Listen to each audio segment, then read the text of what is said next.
ഒരു മനോഹരമായ സായാഹ്നത്തിലാണ് നമ്മളിരിക്കുന്നത്. അതും കോഴിക്കോട് ബീച്ചിൽ മനോരമ ഹോർത്തസിൻ്റെ 3-ാമത്തെ ദിവസം നമ്മളിരിക്കുന്ന ഒരു സ്ഥലവും വളരെ ഡിഫറെൻ്റ് ആയിട്ടുള്ളൊരു സ്ഥലമാണ് അല്ലേ. കോഴിക്കോടിൻ്റെ ലൈറ്റ് ഹൗസിന് ചുവടെയാണ് ഇരിക്കുന്നത്. പലപ്പോഴും നാവികർക്ക് വഴികാട്ടിയായിട്ടുള്ള വെളിച്ചം വീശുന്ന ഈ ലൈറ്റ് ഹൗസിന് ചുവടെ ഇരിക്കുന്ന സമയത്ത് എൻ്റെ കൂടെ ഇരിക്കുന്ന ആളെക്കുറിച്ച് പറയുമ്പോൾ പുതുതലമുറയെ വായനയുടെ വെളിച്ചത്തിലേക്ക് കൊണ്ടുവന്ന എഴുത്തുകാരൻ എന്ന് പറയാലോ അല്ലേ.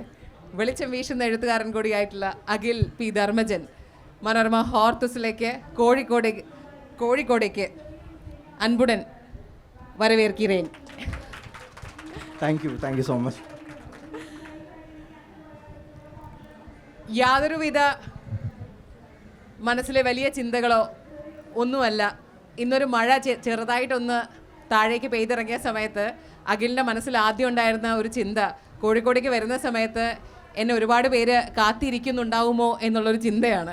അപ്പോൾ അതേ നിറഞ്ഞ സദസ്സാണ് അഖിലിൻ്റെ മുന്നിൽ ഇരിക്കുന്നത്.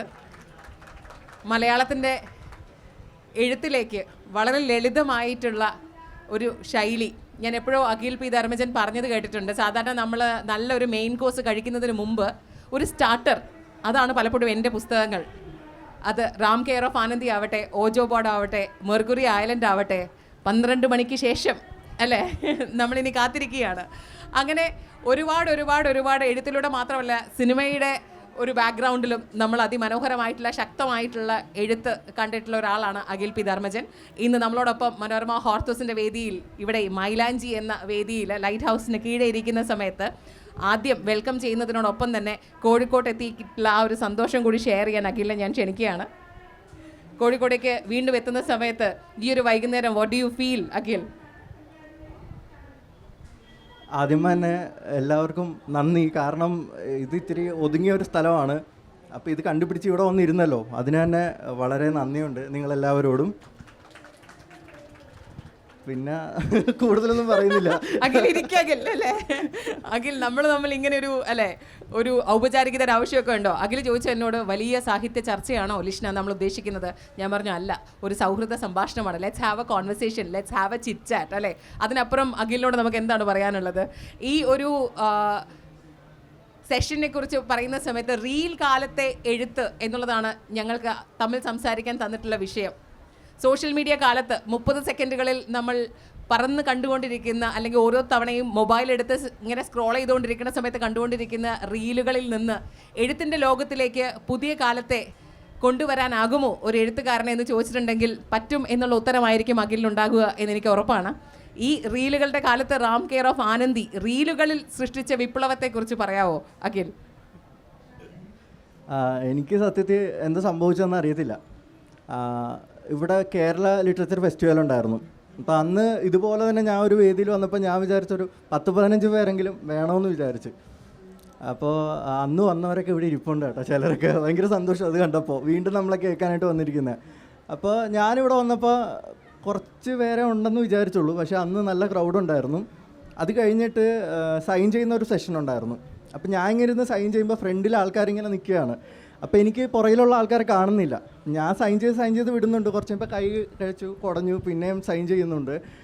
ഇതൊക്കെ കഴിഞ്ഞ് ഞാൻ പിറ്റേ ദിവസം വീട്ടിൽ പോയി ആലപ്പുഴ പോയി പിറ്റേ ദിവസം ഇൻസ്റ്റാ തുറന്നപ്പോഴാണ് ഒരു പെൺകുട്ടിയുടെ റീല് ഭയങ്കരമായിട്ട് വൈറലായി. അപ്പം എൻ്റെ സൈൻ മേടിക്കാണ്ട് കുറേ ആൾക്കാർ വളഞ്ഞ് വെയിലത്ത് ഇങ്ങനെ നിൽക്കുകയാണ് വെയിറ്റ് ചെയ്തിട്ട്. അപ്പോൾ അത് കണ്ടപ്പോൾ ഭയങ്കര കണ്ണ് നിറഞ്ഞു പോയി. അയ്യോ, ഇത്രയും ആൾക്കാർ എന്നെ പ്രതീക്ഷിച്ച് അല്ലെങ്കിൽ ബുക്ക് ഇഷ്ടപ്പെടുന്നവരുണ്ടല്ലോ എന്ന്. അപ്പോൾ അതിൻ്റെ അകത്ത് ആരോ കമൻറ്റ് ഇട്ട്, ഇവൻ ആരാന്നും ചോദിച്ചിട്ട്, ഇത് ഏത് ബുക്ക് എന്നൊക്കെ പറഞ്ഞിട്ട്. അപ്പോൾ ഇത് വായിച്ച ആൾക്കാർ അതിന് കമൻറ്റ് ഇട്ട്, ഇത് റാം കെയർ ഓഫ് ആനന്ദി, ഇത് അഖിൽ പി ധർമ്മജൻ, കുഴപ്പമില്ലാത്തൊരു ബുക്കാണ്. അപ്പോൾ ഇതിന് കുറേ ആൾക്കാർ ആണല്ലേ എങ്കിൽ വാങ്ങാം എന്നൊരിതായി. പിന്നീട് ഈ വാങ്ങിയ ആൾക്കാരും റീൽസ് ഇടാൻ തുടങ്ങി, പിന്നെ ഫോട്ടോഷൂട്ട് തുടങ്ങി, പിന്നെ വെഡ്ഡിങ് ഫോട്ടോഷൂട്ടും അങ്ങനെയൊക്കെ ആയി. പിന്നെ എവിടെ തിരിഞ്ഞു നോക്കിയിട്ടുണ്ടെങ്കിലും റാം കെയർ ഓഫ് ആനന്ദി മാത്രം കാണുന്ന അവസ്ഥയിലേക്ക് അയ്യല്ലേ. അത് ഒരു ഇലക്ഷൻ മുതൽ അല്ലേ ആ ഒരു കവർ പേജ് സൃഷ്ടിച്ചിട്ടുള്ള ഒരു വലിയ വിപ്ലവം ഉണ്ട്. കാരണം എവിടെ തിരിഞ്ഞു നോക്കിയിട്ടുണ്ടെങ്കിൽ അത് അമൂലാവട്ടെ അല്ലേ, ഏതൊക്കെ പ്ലാറ്റ്ഫോംസിലൂടെയാണ് ആ കവർ കടന്നുപോയതെന്ന് നമുക്കറിയില്ല. അങ്ങനെ ഒരു ബുക്കിന് സോഷ്യൽ മീഡിയയിലൂടെ, ശരിക്കും സോഷ്യൽ മീഡിയയിൽ ഈ പുതിയ കാലത്ത് നമ്മൾ ഏറ്റവും കൂടുതൽ പറയുന്ന ഒരു കാര്യമുണ്ട്, ഫോമോ എന്ന് പറയും അല്ലേ, ഫിയർ ഓഫ് മിസ്സിങ് ഔട്ട്. എനിക്കൊന്ന് പുതിയ തലമുറയിലെ പല ആളുകളിലേക്കും ഈ ഫിയർ ഓഫ് മിസ്സിങ് ഔട്ട് 2 തരത്തിൽ നമുക്ക് ആളുകളെ വിഭജിക്കാം. റാം കെയർ ഓഫ് ആനന്ദി വായിച്ചവർ, റാം കെയർ ഓഫ് ആനന്ദി വായിക്കാത്തവർ. അപ്പം ഞാനിത് ഇവിടെ ഈ ചോദ്യം ചോദിക്കട്ടെ, വായിച്ചവർ കൈപൊക്കൂ എന്ന് പറഞ്ഞാൽ ഇതാണ് അഖിൽ അതിനുള്ള ഉത്തരം. പുതിയ കാലത്ത് വായന മരിക്കുന്നു എന്ന് ഉള്ള വലിയ ചർച്ചകൾ നടന്നുകൊണ്ടിരിക്കുന്ന സമയത്ത് വായന ഒരിക്കലും മരിക്കുന്നില്ല. ഇഷ്ടമുള്ള പുസ്തകങ്ങൾ വരുന്ന സമയത്ത് ആ പുസ്തക ലോകത്തേക്ക് ആളുകൾ എത്തും എന്നതിൻ്റെ ഏറ്റവും വലിയ ഉദാഹരണമാണ് റാം കെയർ ഓഫ് ആനന്ദി. ഇത് പറയുന്ന സമയത്ത് ഓജോ ബോർഡും മെർക്കുറി ഐലൻഡും ഈ പുസ്തകങ്ങളൊക്കെ എഴുതി തുടങ്ങിയ ഒരു കാലത്തിലേക്ക് ഒരു ചെറിയ ഫ്ലാഷ് ബാക്ക് എടുത്താലോ എന്ന് ചിന്തിക്കുകയാണ്. ഇപ്പോൾ കുട്ടിക്കാലത്തൊക്കെ നമുക്കൊക്കെ ആഗ്രഹം ഉണ്ടാവും അല്ലേ, കുറേ സിനിമകളൊക്കെ കണ്ടിട്ട് ഒരു കഥയൊക്കെ എഴുതണം. പക്ഷേ ആ കഥ എഴുതി 7ാം ക്ലാസ്സിൽ തുടങ്ങിയിട്ടുള്ളൊരു ആളാണ് ദേ എൻ്റെ അടുത്ത് ഇരിക്കുന്നത്. അതെങ്ങനെയാണ് ഈ 7ാം ക്ലാസ്സിലൊക്കെ ഈ കഥയൊക്കെ എഴുതി തുടങ്ങിയതാക്കി? ഞാൻ ഈ നാട്ടിൽ കേൾക്കുന്ന കഥകളൊക്കെ വന്ന് സ്കൂളിൽ വന്നിട്ടൊക്കെ പറയും. അപ്പോൾ നമ്മൾ ഭയങ്കര കേൾക്കാനായിട്ട് ആൾക്കാരുണ്ട്. അപ്പം ഞാനിത് പറഞ്ഞു അടുത്ത് കഴിഞ്ഞപ്പോൾ എഴുതി തുടങ്ങി. പിന്നെ അത് എഴുതുന്ന വായിക്കാനായിട്ട് എൻ്റെ ഒരു കൂട്ടുകാരനുണ്ട്, അഭിജിത്ത് എന്ന് പറഞ്ഞത്. അപ്പം ഞാൻ ഓരോ ദിവസവും ഓരോ കഥയുടെ ബാക്കി ഇങ്ങനെ എഴുതി കൊടുക്കും. അപ്പോൾ പിറ്റേ ദിവസം എഴുതിയില്ലെങ്കിൽ അവൻ ഒരു പേജ് കണ്ടിട്ടില്ലെങ്കിൽ അവൻ ഇടി തരും. അപ്പോൾ ആ ഒരു ഇടി പേടിച്ചിട്ട് ഞാൻ ഇരുന്നിട്ട് എഴുതും. ആരായിരുന്നു ആ കൂട്ടുകാരൻ? അഭിജിത്ത്, എൻ്റെ വീടിന് അപ്പുറമുള്ള. അപ്പോൾ ഇതിങ്ങനെ അവൻ്റെ ഇരുന്ന് വായിക്കുന്ന കാണുമ്പോൾ എനിക്ക് ഭയങ്കര സന്തോഷമാണ്. പിന്നെ ഇത് എങ്ങോട്ടാണ് പോകുന്നതെന്നും അറിയില്ല. ആ സമയത്ത് എനിക്ക് ലൈബ്രറി മെമ്പർഷിപ്പ് പോലും ഇല്ല. വികൃതി രാമനൊക്കെ മലയാള സെക്കൻഡറി വായിച്ചിട്ടുള്ള പരിചയമുള്ളൂ, പിന്നെ അല്ലെങ്കിൽ ബാലരമ്മ വായിച്ചിട്ടുള്ള പരിചയമുള്ളൂ. അപ്പോൾ എന്നിട്ട് ഞാൻ ഇരുന്നിട്ട് എന്തെങ്കിലുമൊക്കെ എഴുതി അങ്ങനെ ഒരു 2 ബുക്ക് കംപ്ലീറ്റ് എഴുതി, റഫ് നോട്ട്. അപ്പോൾ അറിയില്ല ഇത് നോവലാണെന്ന്. സത്യം പറഞ്ഞാൽ അതിൻ്റെ ക്ലൈമാക്സാണ് മെർക്കുറി ഐലൻഡിന് കറക്റ്റ് കൊടുത്തിട്ടുള്ളത്. അപ്പോൾ ആ ഒരു 7ാം ക്ലാസ്സിൽ വെച്ചിട്ടാണ് ആദ്യമായിട്ട് ഒരു നോവൽ എഴുതുന്നത്. അവനന്ന് ആ ഇടി തന്നില്ലായിരുന്നെങ്കിൽ ചിലപ്പോൾ ഞാൻ ഭയങ്കരമായിട്ട് ഉഴപ്പനാണ്, അപ്പോൾ എഴുതത്തില്ലായിരുന്നു. അപ്പോൾ അന്നത്തെ ആ ഒരു ഇടിയാണ്, ആ ഒരു ഫ്രണ്ട്ഷിപ്പാണ്. എനിക്ക് ആ ഫ്രണ്ട്ഷിപ്പ് ഏറ്റവും കൂടുതൽ കീപ്പ് ചെയ്യുന്ന ഒരാളും കൂടിയാണ് അഖിൽ പി ധർമ്മജൻ തോന്നുന്നു. കാരണം ഈ ഒരു പുതിയ കാലത്തിൻ്റെ ഏറ്റവും വലിയ ഒരു റെഡ് വയർ എന്ന് പറഞ്ഞിട്ടുണ്ടെങ്കിൽ ഫ്രണ്ട്ഷിപ്പാണ്. സൗഹൃദത്തിൻ്റെ ഇടങ്ങളിൽ നിന്നാണ് പലപ്പോഴും പല ചിന്തകളും പൂക്കുന്നത്, അവിടെ നിന്നാണ് പല പുതിയ മാജിക്കുകളും ഉണ്ടാകുന്നത്. അതേപോലെ പുതിയ കാലത്ത് എഴുത്തിനെക്കുറിച്ച് നമ്മൾ പറയുന്ന സമയത്ത് ഈ സൗഹൃദവും ഈ എഴുത്തും, ഇപ്പോൾ അഖിൽ പി ധർമ്മജൻ പറഞ്ഞു ലൈഫിൽ ഒരു സൗഹൃദത്തിൽ നിന്നാണ് എഴുതി തുടങ്ങിയത് എന്ന്. പുതിയ കാലത്തുള്ള ആളുകളോട്, എഴുതണം എന്ന് ആഗ്രഹിക്കുന്ന ആളുകളോട് ആസ് എൻ എഴുത്തുകാരൻ അഖിൽ പി ധർമ്മജന് പറഞ്ഞു കൊടുക്കാനുള്ള ഒരു 3 ടിപ്പ് എന്താണ് എന്ന് ചോദിച്ചാൽ അതെന്തായിരിക്കും? ടിപ്പായിട്ടാ എനിക്ക് പറയാനുള്ളത്, ആരെ അനുകരിക്കണ്ട. അതിപ്പോൾ എൻ്റെ ബുക്ക് വായിച്ചിട്ടാണ് എൻ്റെ ആണെങ്കിലും, അല്ലെങ്കിൽ ഇപ്പോൾ KR മാമിൻ്റെ ബുക്ക് വായിച്ചിട്ടാണെങ്കിലും ബെന്യാമിൻ സാറിൻ്റെ ആണെങ്കിലും വായിച്ചിട്ട് ആരെ അനുകരിക്കണ്ട. നമ്മുടേതായിട്ടുള്ള രീതിയിൽ ഒരു കഥ എഴുതുക, ഭംഗിയാക്കുക, അത് എഡിറ്റ് ചെയ്യുക, വീണ്ടും എഡിറ്റ് ചെയ്തുകൊണ്ടിരിക്കുക. പിന്നെ നമുക്ക് ചിലപ്പോൾ എവിടെയെങ്കിലും ബ്ലോക്ക് വരുമ്പോൾ നമ്മൾ വിചാരിക്കും റൈറ്റേഴ്സ് ബ്ലോക്കാണ്. പക്ഷേ കഥ പോയതിൻ്റെ രീതി ചിലപ്പോൾ ശരിയല്ലായിരിക്കും. ആ സംഭവം പൊളിച്ചിട്ട് വേറൊരു റൂട്ട് പോവുക. അപ്പം പലരും എനിക്ക് വന്നിട്ട് ചോദിക്കും, ചേട്ടാ അവിടെ വന്നിട്ട് ബ്ലോക്കായിപ്പോയി എന്താണെന്ന്. അപ്പം ഞാൻ ചിലപ്പോൾ കഥ കേട്ട് നോക്കും.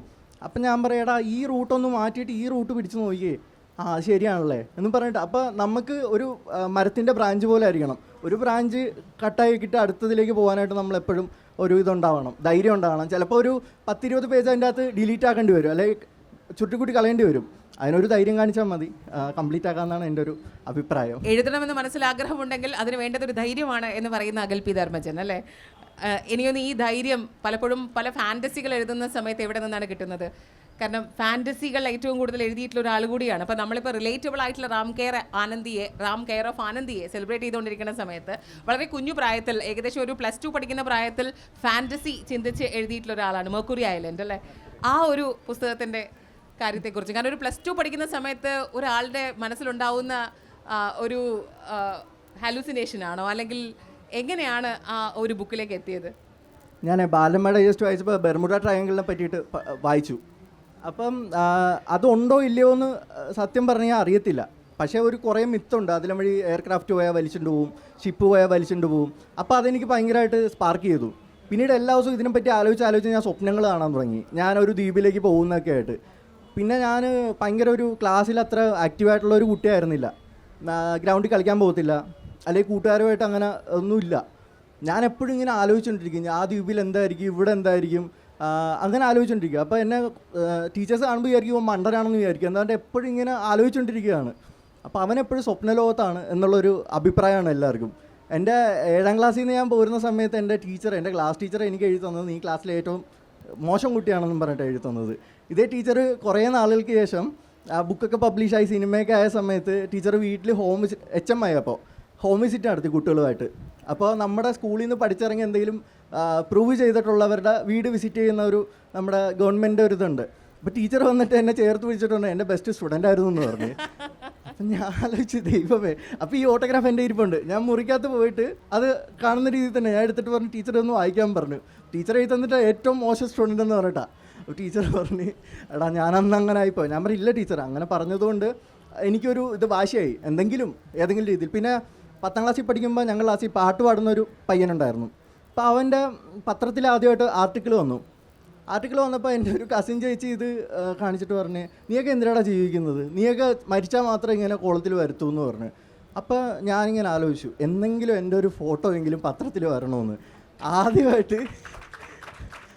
ആദ്യമായിട്ട് ഇവിടെ മനോരമയിലാണ് വന്നത്. മനോരമയിൽ പത്രം ഇങ്ങനെ ഞാൻ വീട്ടിൽ പറഞ്ഞില്ല. ഞാനിങ്ങനെ ഇങ്ങനെ ഇരിക്കുക, രാവിലെ വരാനായിട്ടിരിക്കുക. കൊണ്ടുവന്ന് പത്രം ഇട്ടപ്പോൾ തന്നെ ഞാനിങ്ങനെ ചേട്ടൻ കിടന്ന് ഉറങ്ങുക. 7 മണിക്കാണ്. ഞാൻ പോയി തട്ടി. ചോദിച്ചാൽ എന്താ? ഞാൻ പറഞ്ഞു ഇതൊന്നും നോക്കുന്നു പറഞ്ഞ്. കൊച്ചി എഡിഷന് ഞാൻ വരുത്തിച്ചതാണ്. എന്നിട്ട് എൻ്റെ പടം അഖിൽ ഫേസ്ബുക്കിൽ കഥ എഴുതുകയാണെന്നും പറഞ്ഞിട്ട്. അപ്പോൾ അത് കണ്ടപ്പോൾ എനിക്ക് ഭയങ്കര സന്തോഷം തോന്നി. അപ്പം ഞാൻ വിചാരിച്ചു ഞാൻ ഇനിയും പത്രത്തിൽ ഫോട്ടോ വരുത്തും, ഞാൻ ഇനിയും വരുത്തുന്നത്. എന്നിട്ട് ചേച്ചിക്ക് ആദ്യം തന്നെ അയച്ചു കൊടുത്ത് ചേച്ചി ഇത് കണ്ടോന്ന് പറഞ്ഞാൽ. ചേച്ചി പക്ഷെ മറന്നുപോയത്. പക്ഷേ പലയിടത്തു നിന്നും നമുക്ക് ചലഞ്ച് ചെയ്യപ്പെടും. നമ്മുടെ കുട്ടികളുടെ മനസ്സെന്ന് പറയുന്നത് ഇപ്പം സിമെൻ്റ് ഇല്ലേ, മതിൽ തേച്ച് കഴിഞ്ഞാൽ നമ്മൾ പോയി കൈ പിടിച്ച് കഴിഞ്ഞാൽ അവിടെ ആ പാടുണ്ടാവും. ചിലപ്പോൾ ചിലർ ക്രൈസിൽ എഴുതി വെക്കും പേര്, അത് അവിടെ ലൈഫ് ലോങ് ഉണ്ടാവും. അതുപോലെ മനസ്സിൽ കുട്ടികൾ ഇപ്പോൾ ചെറുപ്പകാലത്ത് നമ്മളെ ചിലപ്പോൾ അധിക്ഷേപിക്കും എന്തിൻ്റെങ്കിലും പേരിൽ. എന്നെ ഒരുപാട് ഇങ്ങനെ കളിയാക്കിയിട്ടുണ്ട് കഥ എഴുതുന്നത്. അതൊക്കെ മനസ്സിൽ എനിക്കറിയില്ല. എനിക്ക് 5ാം ക്ലാസ്സിലൊക്കെ പഠിക്കുന്ന സമയത്ത് എന്നെ ഇൻസൾട്ട് ചെയ്ത കാര്യങ്ങൾ എനിക്കിപ്പോഴും ആ ഡയലോഗ് സഹിതം എനിക്കറിയാം. അപ്പോൾ അതൊക്കെ ഒരു വാശിയായിട്ട് കിടന്നിട്ട് നമ്മൾ ലൈഫിൽ കാണിച്ചതാണ്. ഒരു സിനിമ ഡയലോഗ് ഓർമ്മ വരുന്നുണ്ട്, ഇൻസൾട്ടാണ് മോനെ അല്ലേ ജീവിതത്തിൽ ഏറ്റവും വലിയ ഇൻവെസ്റ്റ്മെന്റ് അല്ലെങ്കിൽ മോട്ടിവേഷൻ എന്ന് പറയാം അല്ലേ. ശരിക്കും അഖിലിൻ്റെ ഉള്ളിൽ ആ ചിരിയോടുകൂടി അഖിൽ സംസാരിച്ചുകൊണ്ടിരിക്കുന്ന സമയത്ത് ഒരു കുട്ടിയെ കാണാൻ പറ്റുന്നുണ്ട് കേട്ടോ. അഖിൽ എപ്പോഴും മനസ്സിൽ ചിന്തിച്ചിട്ടുള്ള ഒരു കാര്യമാണ്, ഏറ്റവും സ്വപ്നം കണ്ടിട്ടുള്ള ഒരു കാര്യമാണ് ഒരു ബുക്ക് സ്റ്റോറിൽ തൻ്റെ ബുക്കുകൾ നിറഞ്ഞു നിൽക്കുന്നത് കാണാനും, അതേപോലെ ആ പുസ്തകങ്ങൾ ആളുകൾ ഇങ്ങനെ വന്ന് ആവേശത്തോടു കൂടി വാങ്ങി വായിക്കുന്നത് കാണാൻ സ്വപ്നം കണ്ടിട്ടുള്ള ഒരു എഴുത്തുകാരനാണ്. ഇപ്പോൾ അത് യാഥാർത്ഥ്യമായി നിൽക്കുന്ന സമയത്ത് ഉള്ളൊരു ഫീലുണ്ട് അല്ലേ. ഇപ്പോൾ ഈ പറഞ്ഞ കഥകളൊക്കെ പല ചാലഞ്ചുകളും പ്രതിസന്ധികളും ഒക്കെ കടന്ന് നമ്മൾ പോകുന്ന സമയത്ത് ഏറ്റവും ഒടുവിൽ നമുക്ക് കിട്ടുന്ന ആ ഒരു മാജിക് ലൈഫിൽ എക്സ്പീരിയൻസ് ചെയ്ത് വീണ്ടും അടുത്ത ബുക്കിന് തയ്യാറെടുക്കുകയാണ്. ആ മാജിക്കിൽ നമ്മൾ മെസ്മറൈസ്ഡ് ആയിട്ട് നിൽക്കുന്നില്ല. We are just trying for the next one. അപ്പോൾ എല്ലാവരും കാത്തിരിക്കുകയാണ് for the next one. And that is also something interesting. ആ പേര് കേൾക്കുമ്പോൾ അല്ലെ, ആ പേര് ഒരിക്കൽ കൂടി അഖിൽ പി ധർമ്മജൻ പറയണം, എന്താണ് ആ പുസ്തകത്തിൻ്റെ പേരെന്ന്. രാത്രി 12-ന് ശേഷം എന്നാണ് അടുത്ത ബുക്കിൻ്റെ പേര്. അത് രാത്രി 12-ന് ശേഷം നടക്കുന്ന കുറച്ച് കാര്യങ്ങളാണ്. പിന്നെ ഈ ബുക്ക് സ്റ്റാളിൽ ഇത് കണ്ടത് അതെൻ്റെ ഒരു മെമ്മറി ഞാൻ പറഞ്ഞുതരാം. ഞാൻ ഫസ്റ്റ് സെൽഫ് പബ്ലിഷ് ചെയ്ത ഓജോ ബോർഡ് ഇവിടെ ഇരിപ്പുണ്ട്, DC ഇപ്പോൾ പബ്ലിഷ് ചെയ്തിരിക്കുന്നത്. ഞാനിത് ബുക്ക് കൊണ്ടുവയ്ക്കാനായിട്ട് ആലപ്പുഴയിൽ പ്രഭാത് ബുക്സ് എന്ന് പറഞ്ഞൊരു, ഞാൻ പേര് സഹിതം പറയുന്നത്, അവിടെ ഞാൻ കൊടുത്തപ്പോൾ ഞാൻ ഇങ്ങനെ പറഞ്ഞു ഇത് ഇവിടെ വെക്കാവോ എന്ന് ചോദിച്ചു വിൽക്കാനായിട്ട്. അപ്പോൾ അവിടുത്തെ ചേച്ചി ചോദിച്ചു ഇത് ആരുടെ ബുക്കാന്ന് ചോദിച്ചു. ഞാൻ പറഞ്ഞു ഇത് അഖിൽ പി ധർമ്മേൻ്റെ ബുക്കാണ്. അതാരാന്ന് ചോദിച്ചു. ഞാൻ പറഞ്ഞു ഞാനാണ്, ഇവിടെ വെക്കാൻ പറ്റുമോ എന്ന് ചോദിച്ചു. പുള്ളിക്കാരൻ പറഞ്ഞു അങ്ങനെ തോന്നുന്നവർക്കൊക്കെ പ്രിൻ്റ് ചെയ്ത് ഇവിടെ കൊണ്ടുവന്ന് വെക്കാനാണ്, ഇവിടെ ബുക്കാകത്തില്ലെന്ന് ചോദിച്ചു. ഇപ്പം ഞാൻ ആലപ്പുഴ ആ ബുക്ക് സ്റ്റാളിൻ്റെ ഫ്രണ്ടിൽ കൂടെ പോകുമ്പോൾ ഒന്ന് വണ്ടി ചവിട്ടിയിട്ട് നോക്കും, റാം കെയർ ഓഫ് ആൻഡ് ഡിസ്പ്ലേയിൽ വെച്ചിട്ടുണ്ട്. അപ്പോൾ ഇത് മാത്രമല്ല, ക്രോസ് വേർഡിൽ ആദ്യം പോകേണ്ടി വന്നപ്പോൾ വെച്ചില്ല. ഞാൻ ഈ പേര് പറയുന്നത് വേറെ ഒന്നിനുമല്ല, ഞാൻ അവിടെയൊക്കെ പോയതുകൊണ്ട് ചുമ്മാ കള്ളത്തരം പറയുകയല്ല. അവിടെ പോയപ്പോഴും ഈ ബുക്കുകൾ എൻ്റെ മെർക്കുറിയലിലും വെച്ചില്ല, ഓജോ ബോർഡും വെച്ചില്ല. ഇതുപോലെ തന്നെ ക്രോസ് വേർഡിൻ്റെ സ്റ്റാളിൻ്റെ ഫ്രണ്ടിലൂടെ പോകുമ്പോൾ ഞാൻ അവിടെ നിന്ന് നിൽക്കും. ഇപ്പം 3 ബുക്ക് അവിടെ ഇങ്ങനെ നിരത്തി വെച്ചേക്കും. അതൊരു സന്തോഷമാണ്.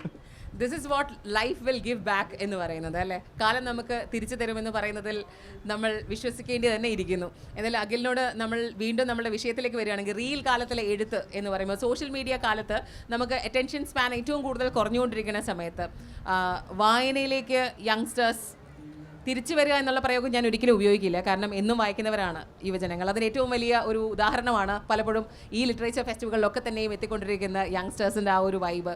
ഈ പുസ്തകം എന്ന് പറയുന്നത്, വായന എന്ന് പറയുന്നത് ഒരിക്കലും ഒരു കാലത്തിനും മാത്രമായി ഉള്ളതല്ല. പക്ഷേ എനിക്കൊന്ന് ഏറ്റവും കൂടുതൽ ആളുകളെ റിലേറ്റബിൾ ആക്കുന്ന കാര്യങ്ങൾ പുസ്തകത്തിലേക്ക് വന്നിട്ടുണ്ടെങ്കിൽ വായന കുറച്ചുകൂടി ആഘോഷിക്കപ്പെടും എന്ന് പറയുന്നതിനോട് എന്താണ് അഖിൽ പി ധർമ്മജന് പറയാനുള്ളത്? എനിക്കൊന്ന് റാം കെയർ ഓഫ് ആനന്ദി കുറച്ചുകൂടെ ആഘോഷിക്കപ്പെട്ടത് ആരെങ്കിലുമൊക്കെ എപ്പോഴെങ്കിലുമൊക്കെ കടന്നുപോയിട്ടുള്ള കാര്യങ്ങളാണ്. പുതിയ കാലത്തിലാണെങ്കിൽ ഇപ്പോൾ പുറത്തേക്ക് ഒരാൾ ജോലിക്ക് പോവുക, പഠിക്കാനോ പോകുമ്പോൾ ഉണ്ടാകുന്ന കുറേ അനുഭവങ്ങൾ അതിൻ്റെ അകത്തുണ്ട്. അതുപോലെ തന്നെ നമ്മൾ ചിലപ്പോൾ മുന്നിൽ കാണുന്ന ചില അതിക്രമങ്ങൾ, അങ്ങനെയുള്ള കാര്യങ്ങളും അതിൻ്റെ അകത്തുണ്ട്, പറയുന്നുണ്ട്. അപ്പോൾ ചിലപ്പോൾ അതിലൂടെ കടന്നു, അല്ലെങ്കിൽ ചിലപ്പോൾ ആനന്ദിമാരെ ചിലപ്പോൾ എവിടെയെങ്കിലും കണ്ടിട്ടുണ്ടാവും. ചില കൂട്ടുകാരുണ്ട് എനിക്ക്, ഒരു മിനിറ്റ് പോലും വെറുതെ ഇരിക്കത്തില്ല. അപ്പം ഞാൻ പറയും, ഒന്ന് വെറുതെ ഇടയ്ക്കൊന്ന് ഇതാക്കി കൂടെ, സിനിമയ്ക്ക് വിളിച്ചാൽ വരത്തില്ല, നിനക്ക് പറഞ്ഞാൽ മനസ്സിലാകത്തില്ല, കാരണം നമ്മുടെ ഇത് ഷൂവിൽ നമുക്ക് നടന്നാലേ മനസ്സിലാകത്തുള്ളൂ എന്ന് പറയും. അവർ ഒരുപാട് ബുദ്ധിമുട്ടുന്നുണ്ട്. അപ്പോൾ ചിലപ്പോൾ ആനന്ദിനെ അങ്ങനെ നമ്മുടെ ഒരു കൂട്ടുകാരനിലോ കൂട്ടുകാരിയിലോ കാണാൻ പറ്റും. അപ്പോൾ അങ്ങനെയുള്ള പല കാര്യങ്ങൾ കണക്ട് ചെയ്യുന്നതുകൊണ്ടായിരിക്കണം റാം കെയർ ഓഫ് ആനന്ദി ആൾക്കാർ അക്സെപ്റ്റ് ചെയ്തെന്ന് ഞാൻ വിചാരിക്കുന്നു. അല്ലാതെ വേറെ പ്രത്യേകിച്ച് മാജിക് ഒന്നും ഇല്ല അതിൻ്റെ അകത്ത്. ഞാൻ ശരിക്കും ഇവിടേക്ക് വരുന്ന സമയത്ത് ഇരിക്കാൻ ഈ സോഫയല്ല, പകരം ഒരു സിമെന്റ് ബെഞ്ച് കിട്ടിയിരുന്നെങ്കിൽ എന്ന് ആഗ്രഹിക്കുകയായിരുന്നു അല്ലേ. ആ സിമെന്റ് ബെഞ്ചിൽ ഇരുന്നിട്ട് നമുക്കൊരു ഇന്റർവ്യൂ ആയാലോ എന്ന് ചിന്തിക്കുകയായിരുന്നാലും സോഫയെ കിട്ടിയുള്ളൂ തൽക്കാലത്തേക്ക്. വേറൊരു ദിവസം നമുക്ക് നോക്കാം അല്ലേ. ആ റാം എന്ന് എഴുതിയിട്ടുള്ള ആ സിമെന്റ് ബെഞ്ചും അതിനൊപ്പം ചേർന്നിരിക്കാൻ ആഗ്രഹിച്ച മല്ലിയും ആനന്ദിയും ഒക്കെ നമ്മുടെ മനസ്സിലുണ്ട്. ഇതൊക്കെ പറയുന്ന സമയത്തും എഴുത്ത് എന്ന് പറയുന്നത് പുതിയ കാലത്ത് കൂടുതൽ സംഭവിക്കുന്നില്ല എന്നൊക്കെ വലിയ ചർച്ചാ വിഷയങ്ങൾ നടക്കുന്നുണ്ട്. പ്രത്യേകിച്ച് യങ്സ്റ്റേഴ്സിലേക്ക് വരുമ്പം വായനകൾ നടക്കുന്നുണ്ടെങ്കിലും എഴുത്ത് പുതുതായി വരുന്നുണ്ടോ എന്ന് ചോദിച്ചിട്ടുണ്ടെങ്കിൽ അതൊരു ചോദ്യചിഹ്നമാണ് എന്ന് പറയുമ്പോൾ പുതിയ എഴുത്തുകാരെ കുറിച്ച്, യങ്സ്റ്റേഴ്സ് ആയിട്ടുള്ള എഴുത്തുകാരെ കുറിച്ച് അഖിൽ പി ധർമ്മജൻ്റെ ഒരു കാഴ്ചപ്പാട് എന്താണ്? ഒരുപാട് പേര് എനിക്ക് കവർ റിലീസ് ചെയ്യാനായിട്ട് അയച്ചു തരും. ഞാൻ അതെല്ലാം റിലീസ് ചെയ്യും. ഏത് പബ്ലിക്കേഷനെന്ന് പോലും ഞാൻ നോക്കത്തില്ല, അല്ലെങ്കിൽ എന്താണെന്ന് നോക്കത്തില്ല. കാരണം എന്താണെന്ന് അറിയട്ടെ, ഞാൻ പല സീനിയർ റൈറ്റേഴ്സിൻ്റെ പുറകെ ഞാൻ ഒരുപാട് നടന്നിട്ടുണ്ട്. സാർ ഒന്നൊരു പോസ്റ്റ് ഇടുമോ, ഒരു കവർ ഇത് പറഞ്ഞിട്ട് ഒന്ന് സ്റ്റോറി ഇട്ടാൽ എന്തെങ്കിലും ഒന്ന് ഇടുമോ എന്ന് പറഞ്ഞ് ചോദിച്ച് നടന്നിട്ടുണ്ട്. അപ്പം ഞാൻ ഓരോ ആൾക്കാർ എൻ്റെ മുന്നിൽ വരുമ്പോൾ ഞാൻ അതാ കാണുന്നത്. അവർ ചിലപ്പോൾ എല്ലാവരും പ്രതീക്ഷയോടുകൂടി ഒരു ബുക്ക് ഇറക്കുന്നത്, എൻ്റെ ബുക്ക് ആൾക്കാരിലേക്ക് എത്തും എന്ന് പറഞ്ഞിട്ട്. അപ്പം എനിക്ക് ഫോളോ ചെയ്യുന്ന 1,00,000 സംതിങ് ആൾക്കാരുണ്ട്. അതിലൊരു 10 പേരെങ്കിലും അത് വാങ്ങുകയോ അല്ലെങ്കിൽ ആ ബുക്കിനെ പറ്റി അറിയുകയോ ചെയ്യുമല്ലോ. അപ്പോൾ എൻ്റെ ഫോളോവേഴ്സിനെ ഞാൻ മറ്റുള്ളവരെ ആൾക്കാരെയും കൂടെ പ്രോത്സാഹിപ്പിക്കാനായിട്ടാണ് ഞാൻ ഉപയോഗിക്കുന്നത്.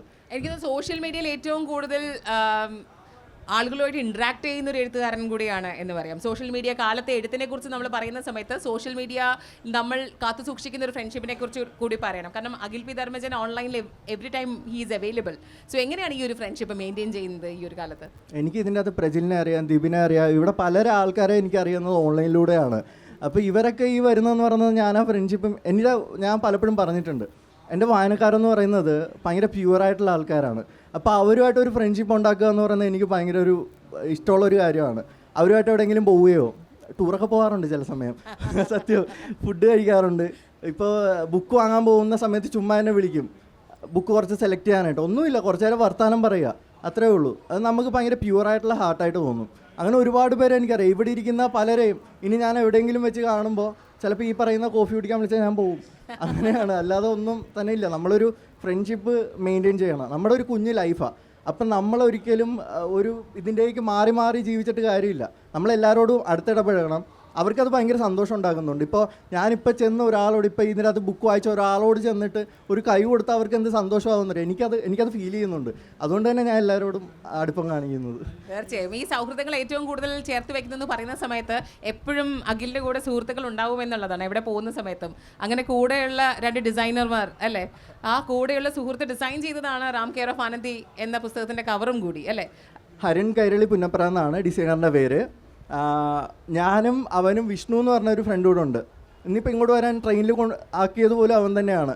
അപ്പം ഇവന്മാർ രണ്ടുപേരും കൂടെ നല്ല ഡിസൈനേഴ്സാണ്. ഇവന്മാർ രണ്ടും കൂടെ രാത്രി ഒരു ഷോപ്പിലാണ് വർക്ക് ചെയ്യുന്നത്. ഷോപ്പ് അടച്ചു കഴിയുമ്പോൾ നമ്മൾ ഷട്ടർ പകുതിയിട്ടിട്ടിരിക്കും. എല്ലാ ബുക്കിൻ്റെ കവർ അങ്ങനെയാണ്. എന്നിട്ട് അങ്ങനെ ഒരു ദിവസം രാത്രി 9 മണിക്ക് ഇരുന്നിട്ട് 12 മണി വരെ ഡിസൈൻ ചെയ്തതാണ് റാം കെയർ ഓഫ് ആനന്ദി. അപ്പോൾ ഒരു കാര്യം കൂടെ പറയാം, എൻ്റെ കയ്യിൽ നിന്ന് 1 രൂപ പോലും വാങ്ങിയിട്ടില്ല. അവനറിയോ, ഞാനത് പൈസ കൊടുത്താലും വാങ്ങില്ല. എന്തെങ്കിലും ചോദിച്ചാൽ പറയും കുഴിമന്തി വാങ്ങിത്താന്ന് പറയും. കുഴിമന്തി കഴിക്കൂ. ഒരു പേജ് കവർ ഡിസൈൻ ചെയ്തതിന് കുഴിമന്തി വാങ്ങിച്ചു കൊടുത്ത റൈറ്റർ കൂടിയാണെന്ന് പറയാം അല്ലേ. ഇതാണ് സൗഹൃദത്തിൻ്റെ ഏറ്റവും വലിയ അല്ലേ ഒരു മാജിക് എന്ന് പറയുന്നത്. ലൈഫിൽ പലപ്പോഴും നമ്മൾ സ്വപ്നം കാണുന്ന ചില നിമിഷങ്ങൾ, ആ നിമിഷങ്ങൾ യാഥാർത്ഥ്യമാവുന്നത് ഇപ്പോൾ ഈ സുഹൃത്തുക്കളൊക്കെ തന്നെയും വളരെ റിലേറ്റബിൾ ആയിട്ട് ഇവിടെ നിന്ന് നമ്മൾ സിനിമയിലേക്ക് പോകുമ്പം ഇവരും കൂടെ തന്നെ ഉണ്ടോ? എങ്ങനെയാണ് 2018 ഒരുപാട് തിരക്കഥകൾ, ഇനി വരാൻ പോകുന്ന സിനിമകൾ, അതിനെക്കുറിച്ച് പറയാമോ? ഇപ്പോൾ ഈ പറഞ്ഞ വിഷ്ണു ആണെങ്കിൽ 2018 അസിസ്റ്റൻറ്റ് ഡയറക്ടറായിട്ട് വർക്ക് ചെയ്തിട്ടുണ്ട്. അപ്പോൾ ഞാൻ വളരുമ്പോൾ എൻ്റെ സർക്കിളും വളരണം. അല്ലാതെ നമ്മൾ മാത്രം വളർന്നിട്ട് കാര്യമില്ല, അവരെയും കൂടെ വളർത്തണം. അപ്പോൾ ഹരിനാണെങ്കിലും പല കാര്യങ്ങളും ഡിസൈൻ ചെയ്യുന്നുണ്ട് ഇപ്പോൾ. അപ്പം നമ്മൾ ഒരുമിച്ച് വളരാം എന്നുള്ളൊരു തീരുമാനത്തിലാണ്. എനിക്കൊന്ന് പുതിയ കാലത്ത് ഏറ്റവും കൂടുതൽ നമ്മൾ സെലിബ്രേറ്റ് ചെയ്യുന്ന ഒരു പോയിന്റും ഇത് തന്നെയാണെന്ന് തോന്നുന്നു അല്ലേ? കാരണം സൗഹൃദം എവിടെയുണ്ടോ അവിടെ പോസിറ്റിവിറ്റി ഉണ്ടാവും, എവിടെ പോസിറ്റിവിറ്റി ഉണ്ടോ അവിടെ ഗ്രോത്ത് ഉണ്ടാവും. എനിക്കൊന്ന് പുതിയ കാലത്തെ റീൽ കാലത്തെ എഴുത്തുകളെ കുറിച്ച് പറയുന്ന സമയത്തും അല്ലെങ്കിൽ അതുമായി ബന്ധപ്പെട്ട സാഹിത്യത്തെക്കുറിച്ച് പറയുന്ന സമയത്തും പുതുതലമുറയെക്കുറിച്ച് പറയുന്ന സമയത്തും ഏറ്റവും കൂടുതൽ സന്തോഷിക്കാൻ ഇഷ്ടപ്പെടുന്ന ആളുകളാണ്. ഇപ്പോൾ പുതിയ കാലത്തെ വായന, ഇപ്പോൾ റാം കെയർ ഓഫ് ആനന്ദി നമ്മളെ കൊണ്ട് നിർത്തുന്നത് വളരെ വലിയൊരു ചോദ്യചിഹ്നത്തിലേക്കാണ് അല്ലേ? ഈവൻ മറ്റു പല പുസ്തകങ്ങളിലൂടെ കടന്നു പോകുന്ന സമയത്തും നമുക്ക് എപ്പോഴും ഒരു ഫുൾ സ്റ്റോപ്പ് തരാത്ത ഒരാളാണ് അഖിൽ പി ധർമ്മജൻ. അതെന്താണത്? നമ്മൾ ഇനിയും പ്രതീക്ഷിക്കാൻ വേണ്ടിയിട്ടാണോ? അങ്ങനല്ല. എന്ത് സംഭവം എന്ന് വെച്ച് കഴിഞ്ഞാൽ അതിൻ്റെ അകത്ത് റിയൽ ആയിട്ടുള്ള ഒരു കാര്യമാണ്. മുനമ്പത്ത് തന്നോടൊരു സംഭവമാണ്. ഇവിടെ വായിക്കാത്ത പലരും ഉള്ളതുകൊണ്ട് ഞാൻ പറയുന്നില്ല. പോലീസ് ഇപ്പോഴും അന്വേഷിച്ചുകൊണ്ടിരിക്കുന്ന കാര്യമാണ്. അപ്പം ഞാൻ അതിനൊരു ഫുൾ സ്റ്റോപ്പ് ആദ്യമേ ഇട്ട് നോക്കി. അപ്പോൾ ഈ 10 പേരുണ്ട് എൻ്റെ കൂട്ടുകാർ, പ്രൂഫ് വായിക്കുന്നവർ. അപ്പോൾ അവരെല്ലാവരും പറയടാ നമുക്കായിട്ടൊരു ക്ലൈമാക്സ് ഉണ്ടാക്കണ്ട, അതങ്ങനെ തന്നെ പോട്ടെ, റിയലായിട്ട് എന്തെങ്കിലും ഒരു കാര്യം പോലീസ് കണ്ടെത്തുമ്പോൾ നമുക്കത് കൺക്ലൂഡ് ചെയ്യാം എന്ന് പറഞ്ഞു. അപ്പം അങ്ങനെയാണ് റാം കെയർ ഓഫ് ആനന്ദി ആ ഒരു അനന്തമായിട്ട് ഹോപ്പിൽ കൊണ്ടുവന്ന് നിർത്തിയത്. ഒരു ബുക്ക് അവിടെ തീർന്നു എന്നാണോ, അതോ ഇപ്പം സിനിമകളിലൊക്കെ സംഭവിക്കുന്നത് പോലെ ഒരു സിനിമയുടെ അടുത്ത ഒരു ഭാഗം വരുന്നത് എന്ന് പോലെ ഏതെങ്കിലും, ഇപ്പം അത് ഓജോ ബോർഡ് ആവട്ടെ, മെർക്കുറി ഐലൻഡ് ആവട്ടെ, even Ram care of Anandi ആവട്ടെ, പുതുതായി എഴുതിയ പുസ്തകമാകട്ടെ, നമുക്കൊരു സീക്വൽ പ്രീക്വൽ മോഡിലേക്ക് പോകാൻ ആഗ്രഹിക്കുന്ന ഒരു എഴുത്തുകാരനാണോ? ഞാൻ ഓജോ ബോർഡ് എഴുതിയ ലാസ്റ്റിൻ്റെ അകത്ത് വായിച്ചവർക്ക് അറിയാം. അതിൻ്റെ അകത്ത് എലിസബത്തിൻ്റെ മരണമെന്നും പറഞ്ഞൊരു ഇത് നെക്സ്റ്റ് കൊടുത്തിട്ടുണ്ട്. സത്യമായിട്ട് അവരാരാന്ന് എനിക്ക് അറിയത്തില്ല. എന്താന്ന് പറഞ്ഞിട്ട് ഞാൻ ആ കഥ എഴുതി വന്നപ്പോൾ എനിക്ക് അടുത്തത് ഒന്ന് ചുമ്മാ ചെയ്യണമെന്ന് തോന്നി. 2011 അത് അങ്ങനെ ചെയ്തത്. ഇപ്പം എത്ര വർഷമായി? 13 വർഷമായി. എല്ലാവരും വന്ന് ഇപ്പോഴും ചോദിക്കും. ഇന്നും ഒരു കുട്ടി ചോദിച്ചു എലിസബത്തിൻ്റെ മരണം എന്തായെന്ന്. സത്യമായിട്ട് അത് ആരാന്ന് എനിക്കറിയില്ല. ഇനിയിപ്പോൾ പയ്യെ കണ്ടെത്തി ഒരു കഥാപാത്രം ആക്കിയിട്ട് ചെയ്യണം. അത് അങ്ങനെ ചെയ്തതാണ്. മെർക്കുറി ഐലൻഡ് അവിടെ കഴിഞ്ഞു. റാം കെയർ ഓഫ് ആനന്ദിക്ക് സെക്കൻഡ് പാർട്ട് പ്ലാൻ ചെയ്തിട്ടില്ല. അപ്പോൾ എന്തെങ്കിലും ഒരു ഇപ്പോൾ ഈ പറയുന്ന കണക്ക് എന്തെങ്കിലും എനിക്ക് എന്തെങ്കിലും തോന്നുവാണെങ്കിൽ, പക്ഷെ നമ്മളൊരു കുഞ്ഞു കാര്യത്തിന് വേണ്ടിയിട്ട് നമ്മളൊരു റബ്ബർ ബാൻഡ് പോലെ വലിച്ചു നീട്ടിയ ഒരു ബുക്ക് എഴുതിയിട്ട് കാര്യമില്ല. അങ്ങനെ എഴുതി കഴിഞ്ഞാൽ അതൊരു മോശമാകും. ഫസ്റ്റിനെയും കൂടെ അതൊരു മോശം ചെയ്യും. അപ്പോൾ അതുകൊണ്ട് തൽക്കാലം ഇല്ല. എന്തെങ്കിലും ഫ്യൂച്ചറിൽ തോന്നുവാണെങ്കിൽ തീർച്ചയായിട്ടും എഴുതും. ഒരു എഴുത്തുകാരനിൽ നിന്ന്, അതേപോലെ ഒരു സ്ക്രിപ്റ്റ് റൈറ്ററിൽ നിന്ന് ഇനി നമ്മൾ അടുത്തതായി പ്രതീക്ഷിക്കുന്നത് എന്താണ്? ജനുവരിയിൽ ബുക്ക് വരുന്നുണ്ട്. പിന്നെ ഒരു ഹൊററായിട്ടുള്ളൊരു സിനിമയുടെ സ്ക്രിപ്റ്റ് കഴിഞ്ഞു. അത് ഫീമെയിൽ ഹൊററാണ്. അപ്പോൾ അത് ആൾക്കാരെ മാക്സിമം പേടിപ്പിക്കാനുള്ള രീതിയിലാണ് ചെയ്തിട്ടുള്ളത്. ശ്യാം എന്ന് പറയുന്ന ഒരു അസോസിയേറ്റ് ഡയറക്ടറാണ് അത് ചെയ്യാനായിട്ട് പോകുന്നത്. സ്ക്രിപ്റ്റ് കഴിഞ്ഞപ്പോൾ പ്രീ പ്രൊഡക്ഷനിൽ കടന്നിട്ടുണ്ട്. ഒരു ജനുവരി ഫെബ്രുവരിയിൽ ഷൂട്ട് സ്റ്റാർട്ട് ആവുമെന്ന് പ്രതീക്ഷിക്കുന്നു. പലപ്പോഴും പല ചോദ്യങ്ങളും ചോദിച്ച് കഴിയുന്ന സമയത്ത് എനിക്കറിയാം പലരുടെയും മുഖത്ത് പല ചോദ്യങ്ങളും ഉയർന്നു നിൽപ്പുണ്ട്. റീൽ കാലത്തെ എഴുത്ത് എന്നതിനോട് ചേർന്ന് നിൽക്കുന്ന ചോദ്യങ്ങൾ നിങ്ങളുടെ മനസ്സിലുണ്ടെങ്കിൽ അഖിൽ പി ധർമ്മജനോട് നിങ്ങൾക്ക് ചോദിക്കാവുന്നതാണ് ഈ ഒരു സമയത്ത്.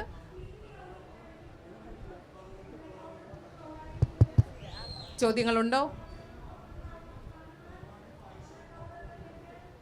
ആർക്കെങ്കിലും എന്തെങ്കിലും ചോദിക്കാനുണ്ടെങ്കിൽ തീർച്ചയായിട്ടും ചോദിക്കാം. മടിയൊന്നും കാണിക്കണ്ട. ഒരു മഞ്ഞ ടീഷർട്ട് ഇട്ട ആള്. എൻ്റെ പേര് ബിജിൻ എന്നാണ്. പക്ഷെ ഞാൻ ഇതുവരെ ബുക്ക് വായിച്ചിട്ടില്ല. I am very sorry for that. പക്ഷേ എൻ്റെ കയ്യിൽ ആ ബുക്കുണ്ട്. അത് ഞാൻ മർച്ചൻ്റ് നേവിയിലാണ്.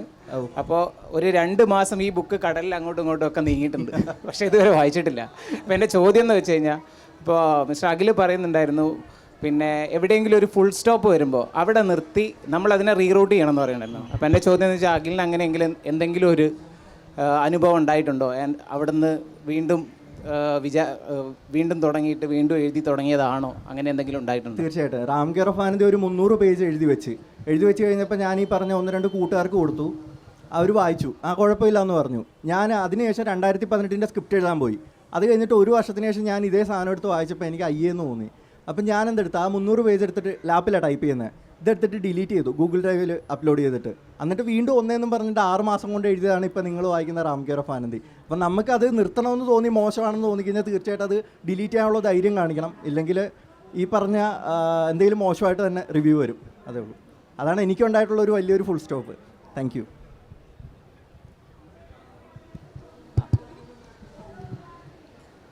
ഞാൻ എപ്പോഴും നിന്നോട് ചോദിക്കുന്നതാണ്, എന്നാലും പിന്നെയും ചോദിക്കുക.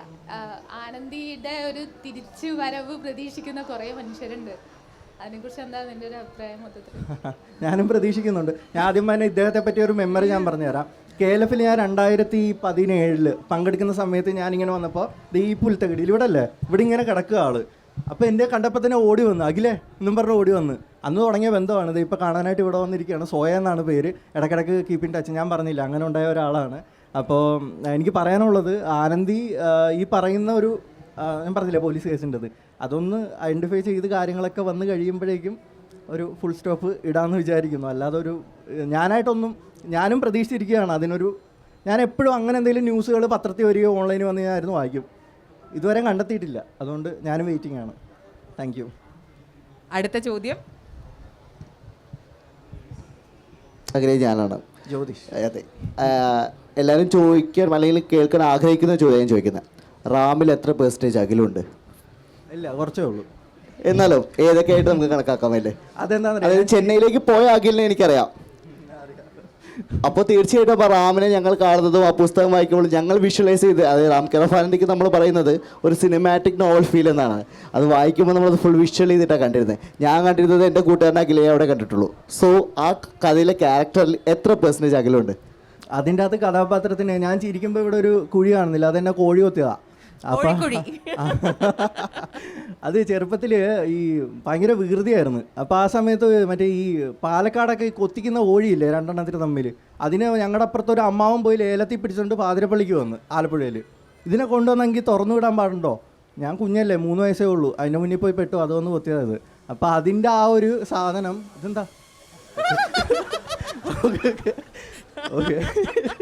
ഓക്കെ ഒരു നിമിഷ നേരത്തേക്ക് പെട്ടെന്ന് പേടിച്ചു പോയി. ഓക്കെ, അപ്പം ആ സംഭവം ഉള്ളൂ, അത്രേ ഉള്ളൂ. എനിക്ക് റാം കെയർ ഓഫ് ആനന്ദി വായിച്ച സമയത്ത് പെട്ടെന്ന് റിലേറ്റ് ചെയ്തിട്ടുള്ളൊരു ഫാക്ടറാണ്, ചെന്നൈയിലേക്ക് വണ്ടി കയറുന്ന സമയത്ത് ആ ബാഗ് നിറയെ വീട്ടിലെ അത് കൊണ്ടുപോകുന്ന ഒരാളാണോ വെള്ളം? ഇന്നും കൂടെ ബോട്ടിൽ ഞാൻ കൊണ്ടുവന്നിട്ടുണ്ട് വെള്ളം. ഞാൻ എവിടെ പോയാലും കൊണ്ടുവരും. അതങ്ങനെ എനിക്ക് വീട്ടിലെ വെള്ളം ഞാൻ എല്ലായിടവും കൊണ്ടു നടക്കുന്ന ഒരാളാണ്. ഒരു ബോട്ടിൽ എടുക്കും ഞാൻ. അത് ഹോം സിക്നെസിന്റെ ഭാഗമാണോ? അത് തന്നെയാണ്. എനിക്ക് എന്തോ അമ്മ എപ്പോഴും എനിക്ക് ഭയങ്കര ഇഷ്ടമാണ്. അപ്പം അമ്മ എപ്പോഴും വെള്ളം തിളപ്പിച്ച് വെക്കും കാലത്തിൻ്റെ അകത്ത്. അപ്പോൾ എവിടെയെങ്കിലും പോകുന്ന സമയത്ത് ഞാൻ ആ വെള്ളം എടുത്ത് ബോട്ടിലാക്കി കൊണ്ടുവരും. അപ്പോൾ എനിക്ക് ഒന്ന് കണ്ണടച്ചത് കുടിക്കുമ്പോൾ എൻ്റെ അടുക്കളയിൽ നിന്നിട്ട് കുടിക്കുന്ന ഒരു ഫീൽ കിട്ടും. അതിനുവേണ്ടി കൊണ്ടു നടക്കുന്നതാണ്. എനിക്ക് ആ ഒരു റിലേറ്റബിലിറ്റി ഫാക്ടറാണ് അല്ലേ ഇദ്ദേഹത്തിൻ്റെ പുസ്തകങ്ങളെ ഇത്രത്തോളം നമുക്ക് വളരെ പ്രിയപ്പെട്ടതാക്കുന്നത് എന്ന് തോന്നുന്നു. പലപ്പോഴും നമ്മളൊക്കെ ആരിലൊക്കെയോ ഇങ്ങനെയൊക്കെയാണ് അല്ലേ, നമ്മളൊക്കെ ആരൊക്കെയോ എപ്പോഴൊക്കെയോ റാമാണ്, ആനന്ദിയാണ് അല്ലേ, മല്ലിയാണ്. അതെ, തീർച്ചയായിട്ടും തീർച്ചയായിട്ടും. റൈറ്റ്, അടുത്ത ക്വസ്റ്റ്യൻ. എൻ്റെ പേര് ഹന്ന. ഹലോ. എനിക്ക് ചോദിക്കാനുള്ളത് ഫേസ്ബുക്കിനെ പറ്റിയാണ്. ഫേസ്ബുക്കിലുള്ള എഴുത്തുകാരെ പറ്റി എന്താണ് പറയാനുള്ളത്? റിയൽ ആയിട്ടുള്ള എഴുത്തുമായിട്ട് ബന്ധപ്പെട്ട് തന്നെയാണ്. ഫേസ്ബുക്കിലെ എഴുത്തുകാരെ പറ്റി എന്താണ് പറയാനുള്ളത്? ഞാൻ ഫേസ്ബുക്കിലൂടെ വന്ന ഒരാളാണ്. അതെനിക്കറിയാം. അതെ. ഫേസ്ബുക്ക് അടിപൊളി ഒരു സ്ഥലമാണ്. കാരണം എൻ്റെ ഫസ്റ്റ് ബുക്ക് പബ്ലിഷ് ചെയ്യാനായിട്ട് എൻ്റെ പൈസ ഇല്ല. ഞാൻ പോളിയിൽ പഠിക്കുകയാണ്. അപ്പോൾ 37ാമത്തെ ചാപ്റ്റർ എഴുതി ഞാൻ നിർത്തി. അപ്പോൾ അതിൻ്റെ അകത്ത് ഒരാൾ കമൻറ്റ് ഇട്ട് ഇത് ബുക്കാക്കി കൂടെ എന്ന്. ഓൾറെഡി എല്ലാ പബ്ലിഷിംഗ് കമ്പനിയും ഈവൻ മനോരമ പോലും എന്നെ റിജക്റ്റ് ചെയ്ത് വിട്ട സമയമാണ്. അപ്പോൾ ഞാൻ എന്ത് ചെയ്യാം? ഞാൻ പറഞ്ഞു ചേട്ടാ റിജക്റ്റ് ചെയ്തതാണ്, സെൽഫ് പബ്ലിഷ് ചെയ്തുകൂടെ? ഞാൻ പറഞ്ഞു ചേട്ടാ എൻ്റെ പൈസ ഇല്ല. ആ ഓജോ ബോർഡ് വായിച്ചുകൊണ്ടിരുന്നവരെല്ലാം കൂടെ ഒരു ഓജോ ബോർഡ് എന്ന് പറഞ്ഞൊരു ഗ്രൂപ്പ് തുടങ്ങി. ഞാൻ പിന്നീട് അറിയുന്നത് അവരുടെ കയ്യിലുള്ള 100-50 ഒക്കെ വെച്ച് അവർ ക്രൗഡ് ഫണ്ടിങ് ചെയ്ത് 50,000 രൂപ എൻ്റെ അക്കൗണ്ടിൽ ഇട്ട് വന്നിട്ട് പറഞ്ഞ് പോയി പബ്ലിഷ് ചെയ്യാൻ പറഞ്ഞ്. അത്രയ്ക്ക് സ്ട്രോങ് ആണ് ഫേസ്ബുക്ക്. ഞാനിപ്പോഴും പലരെയും കണ്ടിട്ടില്ല അതിൻ്റെ അകത്ത്. അവരന്ന് തന്ന ധൈര്യമില്ലെങ്കിൽ ഞാൻ ഒരു പബ്ലിഷ്ഡ് ആയിട്ടുള്ള ഒരു എഴുത്തുകാരനാവത്തില്ല. അതുകൊണ്ട് ഇയാൾ ഫേസ്ബുക്ക് എഴുതുന്നുണ്ട്, ധൈര്യമായിട്ട് എഴുതിക്കൊള്ളുക. നല്ല സപ്പോർട്ടേഴ്സ് ഉണ്ട്. ഓക്കെ. ഞാനൊരു ഫേസ്ബുക്ക് ഗ്രൂപ്പിന്റെ മോഡറേറ്റർ ആയിട്ട് കുറച്ചാൾ വർക്ക് ചെയ്തതാണ്. ഓൾ ദ ബെസ്റ്റ് കേട്ടോ. Thank you. ഇതിനോട് ചേർന്ന് നിർത്തിക്കൊണ്ടൊരു കാര്യം പറയട്ടെ. ഏറ്റവും കൂടുതൽ പലപ്പോഴും ഡിസ്കഷൻ വരുന്ന ഒരു പോയിന്റാണ്, അതായത് ഇൻസ്റ്റഗ്രാമിൽ വരുന്ന ഒരു ചെറിയ ഡിസ്ക്രിപ്ഷനോ അല്ലെങ്കിൽ ഫേസ്ബുക്കിൽ വരുന്ന കുഞ്ഞു കുഞ്ഞു എഴുത്തുകളോ മാത്രം വായിക്കുന്നവരാണ് യുവതലമുറ, അല്ലെങ്കിൽ അവരുടെ വായന അവിടെ അവസാനിക്കുന്നു അല്ലെങ്കിൽ പരിമിതമാണ് എന്ന് പറയുന്നതിനോട് ആസ് ആൻ എഴുത്തുകാരൻ എന്താണ് അഖിൽ പി ധർമ്മജന് പറയാനുള്ളത്? റാം കെയർ ഓഫ് ആനന്ദി ഇപ്പോൾ 47ാം പതിപ്പായി, 3 ലക്ഷം കോപ്പികളായി. അപ്പോൾ അതിൽ വലിയ ഞാനെന്ത് പറയാനായിട്ടാ. പിള്ളേരൊക്കെ അടിപൊളിയാണ്, എല്ലാവരും ബുക്ക് വായിച്ച് അടിപൊളിയാണല്ല, അത് കൂടുതലൊന്നും പറയണ്ട. 18ാമത്തെ കോപ്പിയാണ് എൻ്റെ കയ്യിലുള്ളത്. ഇപ്പോൾ അത് 48 അല്ലേ, 47 എത്തി നിൽക്കുന്നു. റാം കെയർ ഓഫ് ആനന്ദി ഇതെവിടെയാണ്? ഇവിടെ പുറത്ത് മതിലിൻ്റെ പുറത്ത്, മതിലിനപ്പുറം. റാം കെയർ ഓഫ് ആനന്ദി നമ്മൾ വായിക്കുമ്പോൾ നേരത്തെ ഒരാൾ പറഞ്ഞ പോലെ തന്നെ നമ്മൾ വായിച്ചു തുടങ്ങാൻ ഇപ്പോൾ ഒരു വൈകുന്നേരം ഒരു 7 മണിക്കൊക്കെ എടുത്താൽ അത് വായിച്ച് തീർത്തിട്ട് ഉറങ്ങാം എന്നുള്ള രീതിയിൽ കണ്ടിന്യൂസ്ലി വായിക്കുന്ന ഒരു ഫീലാണ്. ഇപ്പം എന്നെ സംബന്ധിച്ച് ഞാൻ അങ്ങനെ വായിച്ച് തീർത്തിട്ട് കിടന്നുറങ്ങാം, എന്തായെന്ന് അറിയാലോ എന്നുള്ള ആ ഒരു ആങ്സൈറ്റി അങ്ങനെ ത്രൂ ഔട്ട് കൊണ്ടുപോകുന്നൊരു പുസ്തകമാണ്. അതിലുള്ള ഓരോ സ്ഥലങ്ങളും, ആ പൂക്കൾ വീണ് കിടക്കുന്ന ലോഡ്ജിൻ്റെ മുറ്റം, ഇങ്ങനെയുള്ള ഓരോരോ ഇപ്പം നേരത്തെ പറഞ്ഞ പോലെ വിഷ്വലൈസ് ചെയ്ത് പോകുന്ന ഒരു ഏരിയയാണ്. ഇപ്പോൾ സമീപകാലത്ത് നമ്മുടെ KR മീര അവരുടെ പുസ്തകത്തിൻ്റെ അവരുടെ ഇതിൻ്റെ കെയർ ഓഫിൽ അവർ ഒരുപാട് വായനക്കാരെ അവരെന്ത് ചെയ്തു, അവരുടെ ആരാച്ചാർ സിനിമേൻ്റെ ലൊക്കേഷൻ അല്ലെങ്കിൽ അങ്ങനത്തെ സ്ഥലത്തൂടെ കൊണ്ടുപോയി. അപ്പോൾ അതുപോലെ വളരെ മനോഹരമായി എളുപ്പത്തിൽ കൊണ്ടുപോകാവുന്ന ഇപ്പോൾ അടുത്തുള്ളൊരു സ്ഥലമാണല്ലോ ഇത് ലൊക്കേഷൻ. അങ്ങനെ ഒരു ആലോചന നടത്തുമോ? ഈ ലൊക്കേഷനിലൂടെ ഒരു യാത്ര പ്ലാൻ ചെയ്യാൻ സാധിക്കുമോ? That was a wonderful question. സത്യം ഞാനേ DC ബുക്സാണ് കൊണ്ടുപോയേ. അപ്പോൾ 50ാമത്തെ എഡിഷനിലാണ് കൊണ്ടുപോയത്. ഇപ്പം 47 ആയല്ല. ഞാനും പ്രതീക്ഷിക്കുകയാണ് എൻ്റെ വായനക്കാരുമായിട്ട് എനിക്കൊന്ന് പോകാൻ പറ്റുമെന്ന്. അപ്പോൾ DC ബുക്സിൽ ആരെങ്കിലും ഒക്കെ ഇവിടെ സ്റ്റാഫ് ഉണ്ടെങ്കിൽ തീർച്ചയായിട്ടും സാന്ദ്ര ഒന്ന് അറിയിച്ചേക്കണം കേട്ടോ DC ബുക്സിൽ. Okay, thank you. Guindy railway സ്റ്റേഷനിലെ 2ാമത്തെ പ്ലാറ്റ്ഫോമിൽ ആ സിമെന്റ് ബെഞ്ചിൽ നമുക്കൊക്കെ പോയി ഒന്നിരിക്കുക അല്ലേ? തീർച്ചയായിട്ടും. ഞാനേ അമ്മ ഇത് വായിച്ചിട്ട് അമ്മ എനിക്ക് പറഞ്ഞു എനിക്ക് അവിടേക്ക് ഒന്ന് പോകണമെന്ന് പറഞ്ഞ്. അപ്പോൾ അവിടെ അടുത്തൊരു അയൽക്കൂട്ടമുണ്ട്, അവിടുത്തെ ചേച്ചിമാരും വായിച്ചു. എന്നിട്ട് അയൽക്കൂട്ടത്തിലെ ചേച്ചിമാരുമായിട്ട് ഞങ്ങൾ ടൂർ പോയി. എന്നിട്ട് ഗിണ്ടി റെയിൽവേ സ്റ്റേഷനിലൊക്കെ പോയി അത് അവിടെ എല്ലാം പോയി കണ്ടു. അവർക്ക് ഭയങ്കര സന്തോഷമായിരുന്നു. അതെ അതെ. അഖിൽ ജസ്റ്റ് ശ്രദ്ധിച്ചിട്ടുണ്ടെങ്കിൽ അറിയാം, അഖിൽ വരുന്ന സമയത്ത് ഇങ്ങനെ വരിക, അയ്യോ ഇന്നിപ്പം നമ്മുടെ സെഷൻ വളരെ ചുരുങ്ങിയൊരു സ്ഥലത്താണല്ലോ ഉള്ളത്, ആളുകളൊക്കെ ഉണ്ടോ കണ്ടോ, ആളുകളിതേ ഇപ്പോൾ മതിലിനപ്പുറം നിന്നും ഒക്കെ നമ്മളിങ്ങനെ നോക്കിക്കൊണ്ടിരിക്കുന്നുണ്ട്. താങ്ക് യു ഒരുപാട് സന്തോഷം കേട്ടോ. That is the love from Kozhikode, that is the love from Manorama ഹോർത്തസ്. ഞാൻ വേറൊരു കാര്യം കൂടെ പറഞ്ഞുതരാം. ഞാൻ ഓജോപോട്ട് കൊണ്ടുവന്ന് വിൽക്കുന്ന സമയമുണ്ടേ, ഈ ബുക്ക് ഞാൻ പറഞ്ഞില്ലേ ഒരു സ്റ്റാളിലും എടുത്തില്ല. അപ്പം ഞാനിതൊക്കെ ബാഗിലാക്കിയിട്ട് റെയിൽവേ സ്റ്റേഷനിലും ബസ് സ്റ്റാൻഡിലൊക്കെ കൊണ്ടുവന്ന് വിൽക്കും. ഏകദേശം ഒരു 400 കോപ്പിയോളം തിരുവനന്തപുരം, കൊല്ലം, പത്തനംതിട്ട, ആലപ്പുഴ എൻ്റെ ജില്ലയിലൊക്കെ പോയി.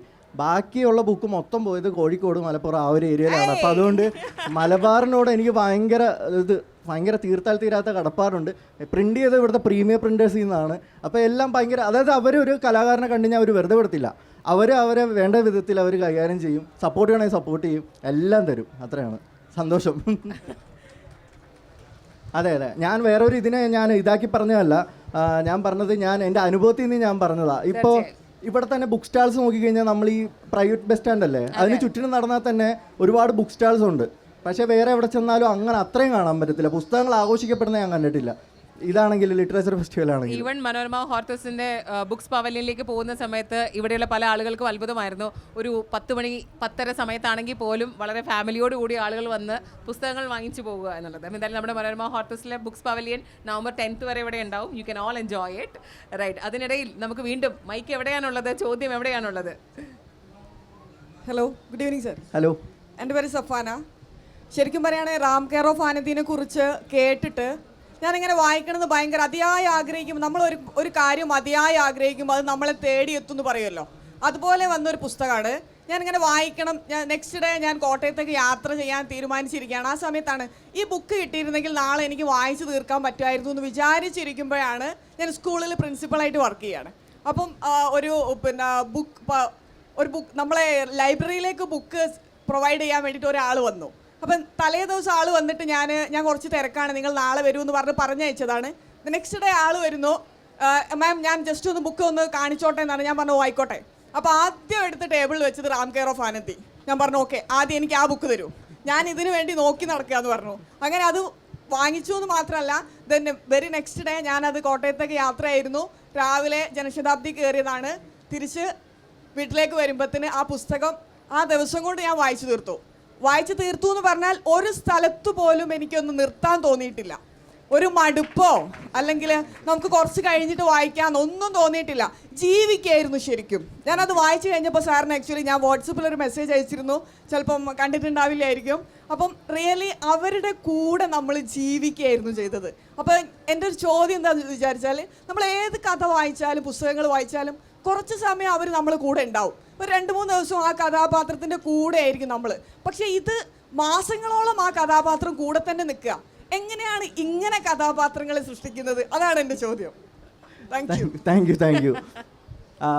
2 ബുക്ക് ആദ്യത്തെ എഴുതിയപ്പോൾ ഏറ്റവും കൂടുതൽ ഈ ഫേസ്ബുക്ക് സപ്പോർട്ട് ചെയ്യുന്ന പോലെ തന്നെ നമ്മളെ ശരിക്കും നശിപ്പിക്കുക ചില സമയത്ത് ചെയ്യാറുണ്ട് കേട്ടോ. ആക്രമണങ്ങൾ ഭയങ്കരമായിട്ട് ഉണ്ടാകാറുണ്ട്. അപ്പോൾ കുറച്ച് ആൾക്കാർ റിവ്യൂ ഇടാൻ തുടങ്ങി, കളിക്കുടുക്ക സാഹിത്യം ഒന്നും പറഞ്ഞു എൻ്റെ ബുക്കിനെ. അപ്പം ഞാൻ അതിൻ്റെ അകത്ത് ഒരാൾക്ക് ചെന്ന് ചോദിച്ചത് എന്താ അങ്ങനെ പറഞ്ഞതെന്ന് ചോദിച്ചു. നിൻ്റെ ഇതിൻ്റെ അകത്ത് കഥാപാത്രങ്ങൾക്ക് ഒരു ഇതില്ല, ഫീലില്ല എന്ന് പറഞ്ഞു. അപ്പോൾ നമ്മളെ ചലഞ്ച് ചെയ്യുകയാണല്ലോ. അപ്പോൾ അത് പറഞ്ഞപ്പോൾ എനിക്കൊരു ഇതായി, അങ്ങനെയാണെങ്കിൽ ഒരു കഥാപാത്രത്തെ നന്നായിട്ട് ബിൽഡ് ചെയ്യണമെന്ന്.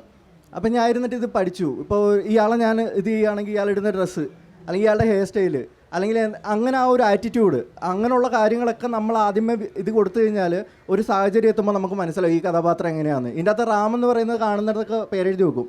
എനിക്ക് ആ സ്വഭാവം ഉണ്ടായിരുന്നു, അത് പിന്നെ ഞാൻ നിർത്തിയതാണ്. ഭയങ്കര മോശം പരിപാടിയാണ് ഈ കാണുന്നിടത്തൊക്കെ ഇടുന്നത്. അപ്പം നമുക്കറിയാം അവൻ എവിടെ പോയി എന്തെങ്കിലും ചെയ്യുമെന്ന്. അതുകൊണ്ട് തന്നെയാണ് ആ ഒരു ഫേമസ് ഡയലോഗ്, നിൻ്റെ പേരിനൊപ്പം ഈ അതിപ്പോൾ സിമെൻറ്റ് ബെഞ്ചിലെങ്കിലും ഞാനൊന്ന് സ്ഥാനം പിടിച്ചോട്ടെ എന്ന് പറയുന്നത്. അത് അങ്ങനെ വരുന്ന കുറച്ച് കാര്യങ്ങളാണ്.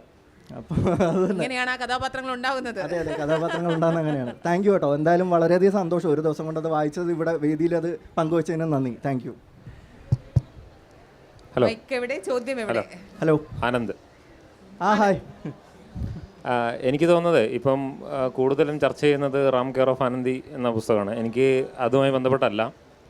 എനിക്ക് തോന്നുന്നത് ഈ വായനക്കാർ കുറച്ചുകൂടി നല്ല രീതിയിൽ വായിക്കേണ്ട ഒരു പുസ്തകമാണ് മെർക്കുറി ഐലൻഡ്. കാരണം സാധാരണ മലയാളത്തിൽ എഴുതുന്ന കണ്ടുവരുന്ന ഒരു അഡ്വഞ്ചറസ് സ്റ്റോറിനേക്കാളും കൂടുതൽ ആ മെർക്കുറി ഐലൻഡ് ആണ് വായിക്കേണ്ടത് എനിക്ക് തോന്നുന്നു. കാരണം പൊതുവേ അങ്ങനെയുള്ള പുസ്തകങ്ങൾ കാണാറില്ല. അപ്പം വളരെ ഇൻട്രസ്റ്റിംഗ് ആയിട്ട് ഇപ്പം ജേണി 2 പോലത്തെ ഇംഗ്ലീഷ് ഹോളിവുഡ് മൂവിയൊക്കെ കണ്ടു കഴിഞ്ഞാൽ അതിൻ്റെ അകത്തുനിന്ന് വ്യത്യസ്തമായിട്ട് കുറച്ച് ഫ്രഷ് ആയിട്ടുള്ള ഐറ്റംസ് അതിൻ്റെ അകത്ത് ഉണ്ട് എന്നുള്ള എനിക്ക് തോന്നി. അപ്പോൾ എന്തുകൊണ്ടാണ് അതിനോട് ഒരു പ്രൊമോഷൻ കൊടുക്കാത്തത്? കാരണം അത് മറ്റേതിനേക്കാളും കാരണം റാം കെയർ ഓഫ് ആനന്ദി പോലത്തുള്ള ഒരുപാട് പുസ്തകങ്ങൾ ഇങ്ങനെ വരുന്നുണ്ട്. ഈ ഒരു ജോണറിലുള്ള പുസ്തകങ്ങൾ മലയാളത്തിൽ തീരെ കുറവാണ്.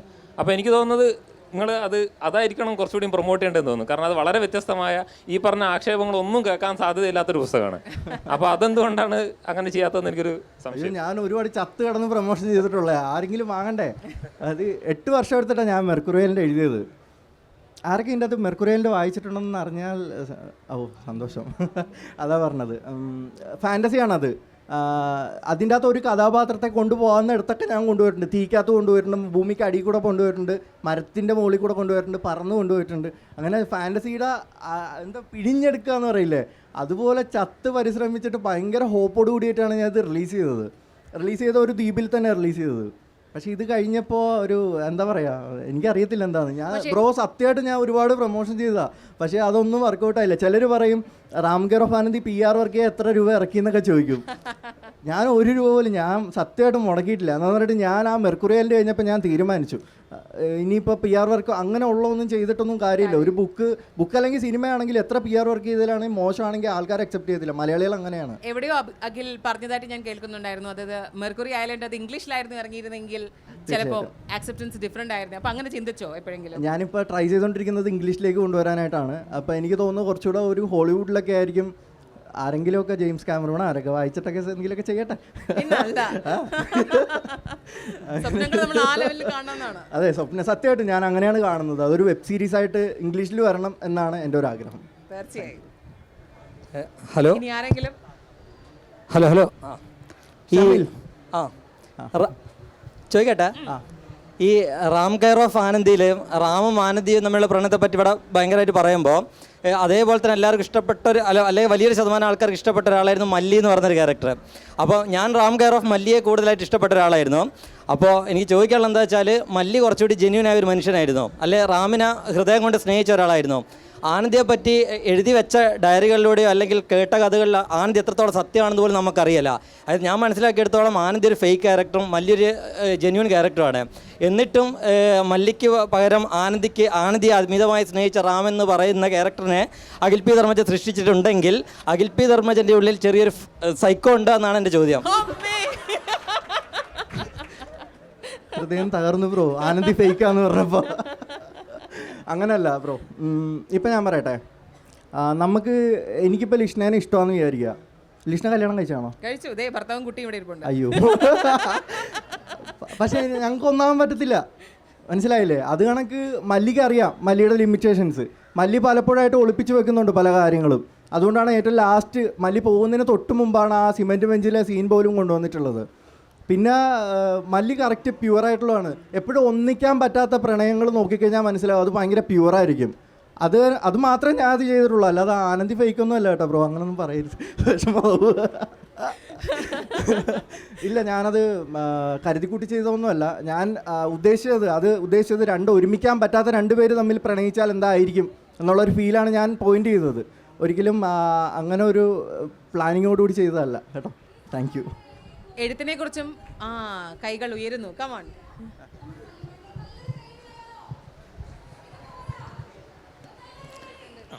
ഹലോ. എണീക്കേണ്ട കാര്യമില്ലല്ലോ. ഇല്ല ഇരുന്നോ. അതെ, നേരത്തെ പറഞ്ഞ പോലെ ഒരു ബുക്ക് ഐലൻഡിൽ നിന്നാണ് പുറത്തിറക്കിയെന്ന് പറഞ്ഞ്, ഒരു ബുക്ക് റെയിൽവേ സ്റ്റേഷനിൽ നിന്നാണ് പുറത്തിറക്കിയെന്ന് പറഞ്ഞത്. അതിൻ്റെ പിന്നിൽ എന്താ? ഒന്ന് ശ്മശാനത്തിൽ വെച്ചില്ല, കേട്ട കഥയാണ്, എത്രത്തോളം റിയാലിറ്റി ആണെന്ന് അറിയില്ല. അതിൻ്റെ പിന്നിലുള്ളൊരു താത്വിക അവലോകനം എന്താ? അത് ഒന്നുമില്ല. ഞാൻ ആദ്യമേ ഓജോബോർഡ് റിലീസ് ചെയ്യാനായിട്ട് ഒരു ഹാള് വാടകയ്ക്ക് വെച്ചപ്പോൾ 30,000 രൂപയെന്ന് പറഞ്ഞു. അപ്പോൾ ശ്മശാനം നമുക്ക് ഫ്രീ ആയിട്ട് കിട്ടും. അപ്പോൾ അങ്ങനെ ഒരു പ്ലാനിങ്ങിൽ പോയി ചെയ്തതാ. അത് പക്ഷേ ആ സമയത്ത് ഭയങ്കരമായിട്ട് ചർച്ച ചെയ്യപ്പെട്ടു. അപ്പോൾ അതെനിക്കൊരു കിക്ക് കൊണ്ട് തന്നു. അപ്പോൾ എനിക്ക് മനസ്സിലായി അടുത്തത് ഇതുമായിട്ട് ബന്ധപ്പെട്ട സ്ഥലത്ത് ചെയ്യാമെന്ന്. അങ്ങനെയാണ് അതൊരു പാതിരമ്മണൽ എന്ന് പറഞ്ഞൊരു ഐലൻഡ് ഉണ്ട് ആലപ്പുഴയിൽ. അവിടെ പോയിട്ട് വായനക്കാരെല്ലാം കൂടെ ഒരു ഹൗസ് ബോട്ട് വാടക എടുത്ത് അവിടെ കൊണ്ടുപോകുമായിരുന്നു. പിന്നെ അതൊരു രസമായിട്ട് തോന്നി, എല്ലാവരുടെയും സന്തോഷമൊക്കെ ഷെയർ ചെയ്യുന്നത്. മൂന്നാമത്തെ വന്നപ്പോൾ കോവിഡ് ടൈം ആയിരുന്നു. അപ്പോൾ പിന്നെ ഞാൻ ഒറ്റയ്ക്ക് ബൈക്ക് എടുത്തിട്ട് ചെന്നൈക്ക് പോയിട്ട് അവിടെ വെച്ചിട്ട് റിലീസ് ചെയ്തത്. അങ്ങനെ ഒരു നേരത്തെ പറഞ്ഞ പോലെ ബുക്ക് നടന്നു കൊണ്ട് വിട്ടിട്ടുണ്ടെന്ന് പറഞ്ഞില്ലേ, അങ്ങനെ ഏതോ ഒരു 2018 അറിയാം, ഏതോ ഒരു KLF-ന് എൻ്റെ മുന്നിലും വന്നിട്ടുണ്ട്. ഏത് ബുക്ക് ഇത് ഞാൻ എഴുതിയ പുസ്തകമാണ് വാങ്ങുമെന്ന് ചോദിച്ചിട്ടുണ്ട്. അന്ന് ഞാൻ ചിന്തിച്ച ഇതേ സാധനം തന്നെയാണ്. ഇവൻ ആരടാ എന്ന് ചോദിച്ചിട്ടാണ് ഞാൻ ആ ചിന്ത ചിന്തിച്ചത്. അത് ഞാൻ മാറ്റി ചിന്തിക്കുന്നു. I am sorry. ഇനി നമുക്കൊരു ചോദ്യം കൂടി ഉണ്ട്. ഇനി വരാനിരിക്കുന്ന ബുക്ക് ഇനി എവിടെ നിന്നായിരിക്കും? 12 മണിക്ക് ശേഷം സർപ്രൈസ് ആയിട്ട് വരാം. ഒരു സർപ്രൈസ് എലമെന്റ് ഇടാമല്ലേ? സർ, പ്രജീഷാണ്, കോഴിക്കോട് തന്നെ. റാം കെയർ ഓഫ് ആനന്ദി ആദ്യമൊന്നും വായിച്ചിട്ടില്ലായിരുന്നു. എനിക്ക് ഈ പറയുന്ന ഈ ഒരു എന്താണ് ഫേസ്ബുക്ക് എഴുത്തും കാര്യങ്ങളൊക്കെ ആദ്യം ഒരു 2ാം തരം എഴുത്തുകാരാണെന്നുള്ളൊരു ധാരണയുണ്ടായിരുന്നു. അപ്പോൾ അതുകൊണ്ട് തന്നെ ആ ഒരു രീതിയിൽ വായിക്കാതെ പിന്നെ ഇത് വായിച്ചിട്ടില്ലെങ്കിൽ എന്താണ് ഇനി മുന്നോട്ട് പോകാനാവില്ല എന്ന് തോന്നിയപ്പോഴാണ് വായിച്ചത്. നമ്മൾ പല സാഹിത്യ ചർച്ചകളിലൊക്കെ മുന്നോട്ട് സംസാരിച്ചുകൊണ്ടിരിക്കുമ്പോൾ റാം കെയർ ഓഫ് ആനന്ദിനെ കുറിച്ചും പിന്നെ അങ്ങനെയുള്ള പുതിയ ബുക്സിനെ പറ്റിയൊക്കെ സംസാരിച്ചു. അപ്പം ഞാൻ ചോദിക്കുന്നത്, 2 തരത്തിലുള്ള ഒരു സാഹിത്യ നിരൂപണങ്ങളെ, സാഹിത്യ കാഴ്ചപ്പാടുണ്ട്. അത് സാഹിത്യമുള്ള കൃതികൾ, സാഹിത്യമില്ലാത്ത കൃതികൾ. പ്രത്യേകിച്ച് അഖിലിൻ്റെ ഈ എഴുത്തിലൊക്കെ നേരത്തെ ഈ നല്ല സാഹിത്യ കുതുകികൾ അല്ലെങ്കിൽ സാഹിത്യ ആചാര്യന്മാരൊക്കെ ഇതിലൊന്നുമില്ല എന്ന് പറഞ്ഞ് തള്ളുന്ന ഒരു അവസ്ഥ ഉണ്ടായിട്ടുണ്ട് എന്ന് എനിക്ക് തോന്നുന്നു, അല്ലേ? അപ്പോൾ ഇപ്പോഴത്തെ ഈ ഒരു കാഴ്ചപ്പാടിൽ ഇപ്പം നമ്മുടെ പുതിയ തലമുറ റീൽസിലൂടെയും പകലിൻ്റെ വായനക്കാരെന്ന് പറഞ്ഞാൽ ശരിക്കും ഫ്രഷേഴ്സാണ്, ഏറ്റവും പുതിയ വായനക്കാരാണ് അവർ. എനിക്ക് തോന്നുന്നത് OV വിജയൻ്റെ ഖസാക്കിൻ്റെ ഇതിഹാസം അല്ലെങ്കിൽ അതിന് മുന്നിലുള്ള പിന്നിലുള്ളതായിട്ടുള്ള എഴുത്തുകളുടെ ഒരു പാരമ്പര്യത്തിൽ പെട്ടവരാണെന്ന് എനിക്ക് തോന്നുന്നില്ല. അവർ അതിനേക്കാൾ കൂടുതൽ ഫ്രഷ് മൈൻഡോടുകൂടി, നല്ല ഓപ്പൺ മൈൻഡോടുകൂടി സമീപിക്കുന്ന ഒരു എഴുത്ത് രീതിയാണ് കാണുന്നത്. അപ്പോൾ ഞാൻ ചോദിക്കുന്നത്, ഇങ്ങനെ എഴുതുമ്പോൾ ഇത്രയും ഫ്രഷായിട്ട് അല്ലെങ്കിൽ വളരെ ലൈറ്റായിട്ട് എഴുതുമ്പോൾ എപ്പോഴെങ്കിലും ആലോചിച്ചിട്ടുണ്ട് സ്വീകരിക്കപ്പെടുമോ, അല്ലെങ്കിൽ ഞാൻ പഴയ രീതിയിൽ ഞാൻ എഴുതേണ്ട ആവശ്യമുണ്ടോ എന്നുള്ളൊരു ചോദ്യം. 2ാമത്തെ ചോദ്യം, സാഹിത്യം എന്ന് പറയുന്നത് അഖിൽ ചെറുപ്പത്തിൽ 6ാം ക്ലാസ്സിലും 7ാം ക്ലാസ്സിലും എഴുതി തുടങ്ങിയെന്ന് പറഞ്ഞു. അപ്പോൾ സാഹിത്യത്തെ എങ്ങനെയാണ് അഖിൽ സമീപിച്ചത്? അന്ന് വായന ഉണ്ടായിരുന്നു, വായനയുടെ ഒരു പാരമ്പര്യം എങ്ങനെയായിരുന്നു, എത്തരത്തിലുള്ള വായനയായിരുന്നു, ബുക്കുകളായിരുന്നു വായിക്കാൻ താല്പര്യം എന്നൊക്കെ അറിഞ്ഞാൽ കൊള്ളാം. അഖിലിൻ്റെ ഒരു പേഴ്സണൽ ആയിട്ടുള്ള ലിറ്ററേച്ചർ എക്സ്പീരിയൻസുകൾ. ഞാൻ ഈ 7ാം ക്ലാസ് നോവൽ എഴുതിയെന്ന് പറഞ്ഞില്ലേ, അത് കഴിഞ്ഞപ്പോഴാണ് ഞാൻ വെക്കേഷൻ സമയത്ത് പാതിരപ്പള്ളിയിൽ ഒരു വായനശാലയിൽ മെമ്പർഷിപ്പ് എടുക്കുന്നത്. മെമ്പർഷിപ്പ് എടുത്തു കഴിഞ്ഞപ്പോഴാണ് നോക്കിയപ്പോൾ ഇത്രയും ബുക്കുകൾ ലൈബ്രറിയിലുണ്ട്. അപ്പോൾ അന്ന് ചെയ്യുന്നതെന്ന് പറയുന്നത് ബുക്ക് എടുത്തിട്ട് പോകും, ഒരു ബുക്കേ തരത്തുള്ളൂ. ഇതെടുത്തിട്ട് പോയി കഴിഞ്ഞാൽ വൈകുന്നേരം 4 മണിയാകുമ്പോൾ ലൈബ്രറി തുറക്കും, 7 മണിയാകുമ്പോൾ അടയ്ക്കും. അങ്ങനെയാണ് ഞങ്ങളുടെ അവിടുത്തെ സിസ്റ്റം. അപ്പോൾ തലേദിവസം രാത്രിയും പിറ്റേ ദിവസം സ്കൂളിൽ നിന്ന് ഇച്ചിരിയൊക്കെ ടൈം ഇരുന്ന് വായിച്ചിട്ട് വൈകുന്നേരം ആ 7 മണിക്ക് മുൻപ് അടയ്ക്കുന്നതിന് മുൻപ് കൊണ്ടൊന്ന് ബുക്ക് വെക്കണം അവിടെ, എങ്കിലേ അടുത്ത് കിട്ടത്തുള്ളൂ. അങ്ങനെ ഡെയിലി ഒരു ബുക്ക് വെച്ചൊക്കെ വായിക്കുന്ന ഒരാളായിരുന്നു ഞാൻ. അപ്പോൾ അതുകൊണ്ട് 7ാം ക്ലാസ് തൊട്ട് ഒരു 10ാം ക്ലാസ് ടൈം വരെ എൻ്റെ ജീവിതം എന്ന് പറഞ്ഞാൽ ഭയങ്കര വായന സമ്പത്തുള്ളൊരു സമയമാണ്. പിന്നെ ഈ സാഹിത്യത്തിനെ പറ്റി പറയുകയാണെങ്കിൽ, ഞാൻ ഈ കഥ എഴുതിയ ശീലമായതുകൊണ്ട് തന്നെ കുട്ടിക്കാലത്ത്, ഞാൻ നേരത്തെ പറഞ്ഞില്ലേ, കുട്ടിക്കാലത്ത് കിട്ടുന്ന ശീലം നമുക്ക് മുന്നോട്ട് പോയാലും അത് ഉണ്ടാവും. അപ്പോൾ അതുകൊണ്ട് ഞാനിപ്പോൾ നിങ്ങളോട് ഓരോ കഥ പറയുന്ന രീതിയിൽ തന്നെയാണ് ഞാൻ എഴുതുന്നത്. എനിക്ക് തോന്നുന്നില്ല ഇപ്പോൾ ഉള്ള ജനറേഷന് ഒരുപാട് കട്ടിയായിട്ടുള്ള സാധനം കൊടുത്തു കഴിഞ്ഞാൽ അവർക്ക് വായിക്കാൻ ഭയങ്കര ബുദ്ധിമുട്ടാണ്. ഇവരൊരു 10 പേജ് വായിച്ചു കഴിഞ്ഞാൽ മുന്നോട്ട് നീങ്ങുന്നില്ല എന്ന് പറയും. ഞാൻ ഈ വായനശാല വന്ന സമയത്ത് എനിക്ക് എടുത്തു തന്നത് ഇതുപോലെ കട്ടിയുള്ള ബുക്കുകളാണ് എടുത്തു തന്നത്. എനിക്ക് വായന തന്നെ എനിക്ക് മടുപ്പായി പോയി. അപ്പോൾ അങ്ങനെയുള്ള സമയത്ത് എന്നെ കണക്കുള്ള എഴുതുന്ന ലൈറ്റായിട്ട് എഴുതുന്ന ആൾക്കാരുടെ ബുക്ക് ഭയങ്കരമായിട്ട് ഗുണം ചെയ്യും സ്റ്റാർട്ട് ചെയ്യാനായിട്ട്. പിന്നീട് ഇതിന് ശേഷം സ്റ്റാർട്ട് ചെയ്ത് തുടങ്ങിക്കഴിഞ്ഞാൽ ഈ പറഞ്ഞ കട്ടിയുള്ള ബുക്കുകളെല്ലാം അവർക്ക് അക്സെപ്റ്റ് ആവും. അപ്പോൾ അതുകൊണ്ട് ഒരു സാഹിത്യം ഇല്ലായ്മ, സാഹിത്യം ഉള്ളതെന്നില്ല, വായനക്കാരുടെ ആ ഒരു ഇത് വെച്ചിട്ടാണ് സ്റ്റാർട്ട് ചെയ്യുന്ന സമയത്ത് നമ്മളെപ്പോലുള്ള എഴുത്തുകാരുടെ ബുക്കുകളായിരിക്കും അവർക്ക് കൂടുതലായിട്ട് അക്സെപ്റ്റ് ചെയ്യാനായിട്ട് തോന്നുന്നതെന്നാണ് എനിക്ക് തോന്നിയിട്ടുള്ള അഭിപ്രായം. Thank you. നമുക്ക് എത്രയും പെട്ടെന്ന് വൈൻഡ് അപ്പ് ചെയ്യേണ്ടതായിട്ടുണ്ട്. അപ്പോൾ നമുക്ക് ഒരു ചോദ്യത്തിൽ ഒരൊറ്റ ചോദ്യം കൂടി. ഹലോ, ഇവിടെ അല്ലേ? അതാ ഇവിടെ ഹലോ, അവിടെ ഒരാൾ കൈപൊക്കി, അതുകൊണ്ടാ. ഞാൻ കേരളത്തിൽ പഠിക്കാത്തതുകൊണ്ട് മലയാളം വായിച്ചിട്ട് ശീലമില്ല. മകളാണ് നിങ്ങളുടെ ഫാന്. പക്ഷേ എൻ്റെ ചോദ്യം, ഈ സോഷ്യൽ മീഡിയ ക്രിറ്റിസിസം നിങ്ങൾ എങ്ങനെയാണ് ഹാൻഡിൽ ചെയ്യുന്നത്? That's very delicate. ഈവൻ നമ്മുടെ ആൾക്കാരുടെ ഇടയിൽ ഒരു മോശം പറഞ്ഞാൽ ഭയങ്കര ഫീലിംഗ് തോന്നുക, പൊക്കി പറഞ്ഞാൽ വല്ലാതെ എലേഷൻ തോന്നുക, രണ്ടും മോശമാണെന്നാണ് എൻ്റെ അഭിപ്രായം. How do you handle it? എനിക്ക് ആദ്യമൊക്കെ ഭയങ്കര സങ്കടം വരും ഈ മോശം റിവ്യൂ കാണുമ്പോൾ. ഇങ്ങനെ ആലോചിക്കുക, ചിലർ പേഴ്സണലി ഹേർട്ട് ചെയ്യും, ഇവനൊക്കെ എന്തിനാണ് എഴുതുന്നതെന്നും പറഞ്ഞിട്ട്. അവർക്ക് ആ കൃതിയെ വിമർശിക്കാം, പക്ഷേ നമ്മളെ പേഴ്സണലി ഹരാസ് ചെയ്യാനുള്ള അധികാരം ഇല്ല എന്നാണ് ഞാൻ വിചാരിക്കുന്നത്. അപ്പോൾ ഒരുപാട് എന്നെ അങ്ങനെ വിമർശിക്കാറുണ്ടായിരുന്നു ഫേസ്ബുക്കിൽ. ഈ പറയുന്ന കണക്ക് ഭയങ്കര മോശമായിട്ട് പറയും, എഴുത്ത് പാരമ്പര്യം എന്തുണ്ടെന്നൊക്കെ ഉള്ള രീതിയിലൊക്കെ ആൾക്കാരിടും. എഴുതുന്നതിന് എന്തിനാണ് പാരമ്പര്യം? അതെനിക്കറിയത്തില്ല. നമുക്ക് മനസ്സിലുള്ള ഒരു കാര്യം കമ്മ്യൂണിക്കേറ്റ് ചെയ്താൽ പോരെ. അതൊരു ഭാഷയിൽ, മലയാള ഭാഷയിലാണ് ഞാൻ എഴുതുന്നത്, എനിക്ക് ഇംഗ്ലീഷ് അറിയില്ല. അപ്പം മലയാളത്തിൽ ഞാൻ എഴുതി അത് കമ്മ്യൂണിക്കേറ്റ് ചെയ്യുന്നു, അത്രേ ഉള്ളൂ. ആദ്യമൊക്കെ ഭയങ്കര സങ്കടം തോന്നും, വീട്ടിലൊക്കെ ഞാനിങ്ങനെ കുറേ നേരം ഇരിക്കും മൂഡ് ഓഫ് ആയിട്ട്. പിന്നെ എനിക്ക് തോന്നി, ഞാനെന്തിനാ ഇവർ ആർക്ക് വേണമെങ്കിലും ഒരു 5 മിനിറ്റ് കൊണ്ട് ഒരു പോസ്റ്റ് എഴുതിയിടാം നമ്മളെ ഇത് ചെയ്യാനായിട്ട്, മാനസികമായിട്ട് നശിപ്പിക്കാനായിട്ട്. പക്ഷെ നമ്മൾ നശിപ്പിക്കാൻ നിന്ന് കൊടുത്തു കഴിഞ്ഞാൽ അങ്ങനെ തന്നെ നിൽക്കത്തേ ഉള്ളൂ. അത് എഴുത്തിനൊന്നോ റിവ്യൂവിനോ ഒന്നിനോ അല്ല, നിങ്ങളുടെ ലൈഫിലും എനിക്ക് പറയാനുള്ളൊരു കാര്യമാണ്. നിങ്ങളെ നശിപ്പിക്കാൻ ഒരാൾ തീരുമാനിച്ചാൽ, ഡീമോട്ടിവേറ്റ് ചെയ്യാനായിട്ട് തീരുമാനിച്ചാൽ, നമ്മളത് മനസ്സിലാക്കണം. ഇവൻ എന്താണ് ഇത് ചെയ്യുന്നത്, അല്ലെങ്കിൽ ഇവൾ എന്താണ് ചെയ്യുന്നതെന്ന് മനസ്സിലാക്കണം. അല്ലെങ്കിൽ നമ്മൾ അതിൻ്റെ അകത്ത് പെട്ടുപോകുന്ന സമയമെന്ന് പറയുന്നത് ഭയങ്കര വലിയ സമയമായിരിക്കും. ഡിപ്രസ്ഡ് ആവും, അതിൽ നിന്ന് കയറി വരാൻ ഭയങ്കര പാടാണ്. അപ്പം നമ്മളത് മനസ്സിലാക്കി എടുക്കണം. ഇവർ ചെയ്യുന്നത് മോട്ടിവേഷനാണോ ഡീമോട്ടിവേഷനാണോ? ചില നല്ല അഭിപ്രായങ്ങളുണ്ട്, ഈ പോർഷൻ നന്നാക്കാമായിരുന്നു, ഈ കഥാപാത്രം നന്നാക്കാമായിരുന്നു, അടുത്ത ബുക്കിൽ അത് നമുക്ക് ഉപകാരപ്പെടും. പക്ഷെ ചിലർ ഈ പറയുന്ന കണക്ക് ഇവനൊക്കെ എന്ത് എഴുത്ത് പാരമ്പര്യം ഉള്ളതെന്ന് പറഞ്ഞാൽ അവരെ മൈൻഡ് ചെയ്യണ്ട, ഇതിലും വഴി കേട്ട് ഇതിലും വഴി വിടുക, അത്രേ ഉള്ളൂ. Thank U. ഈ ഒരു പോയിന്റിൽ നമുക്ക് അവിടെ ഒന്ന് മൈക്ക് കൊടുക്കുക, കുട്ടി കുറച്ച്. Okay, come on, let it be the last question.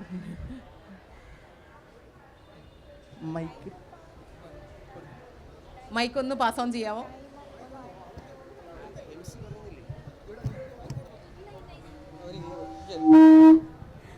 Actually 2020 Ram care of Anandi ഇറങ്ങി 2021 വായിച്ച ഒരാളാണ് ഞങ്ങൾ. ഡയറ്റ് എറണാകുളത്ത് പഠിക്കുന്ന ഒരു പറ്റം വിദ്യാർത്ഥികൾ മെസ്സേജ് അയച്ചിട്ടും വിളിച്ചിട്ടൊക്കെ ഉണ്ടായി, അങ്ങനെയുള്ള പരിചയം ഉണ്ടാവും. അപ്പോൾ ആദ്യമൊക്കെ റാം കെയർ ഓഫ് ആനന്ദി ഭയങ്കര ഹിറ്റായി നിൽക്കുന്ന സമയത്ത് ഐ ഫീൽ ജെലസ്. എന്താണ്, നമ്മൾ അത്രയും മുന്നേ വായിച്ചിട്ട് എല്ലാവരും വന്നിട്ട് നമ്മളോട് പറയും റാം കെയർ ഓഫ് ആനന്ദി അങ്ങനെയാന്ന് പറയുമ്പോൾ ഇതൊക്കെ ഞാൻ പണ്ടേ വിട്ട സീനാന്നുള്ള ഒരു ജെലസ് നമ്മുടെ മനസ്സിലുണ്ടാവും.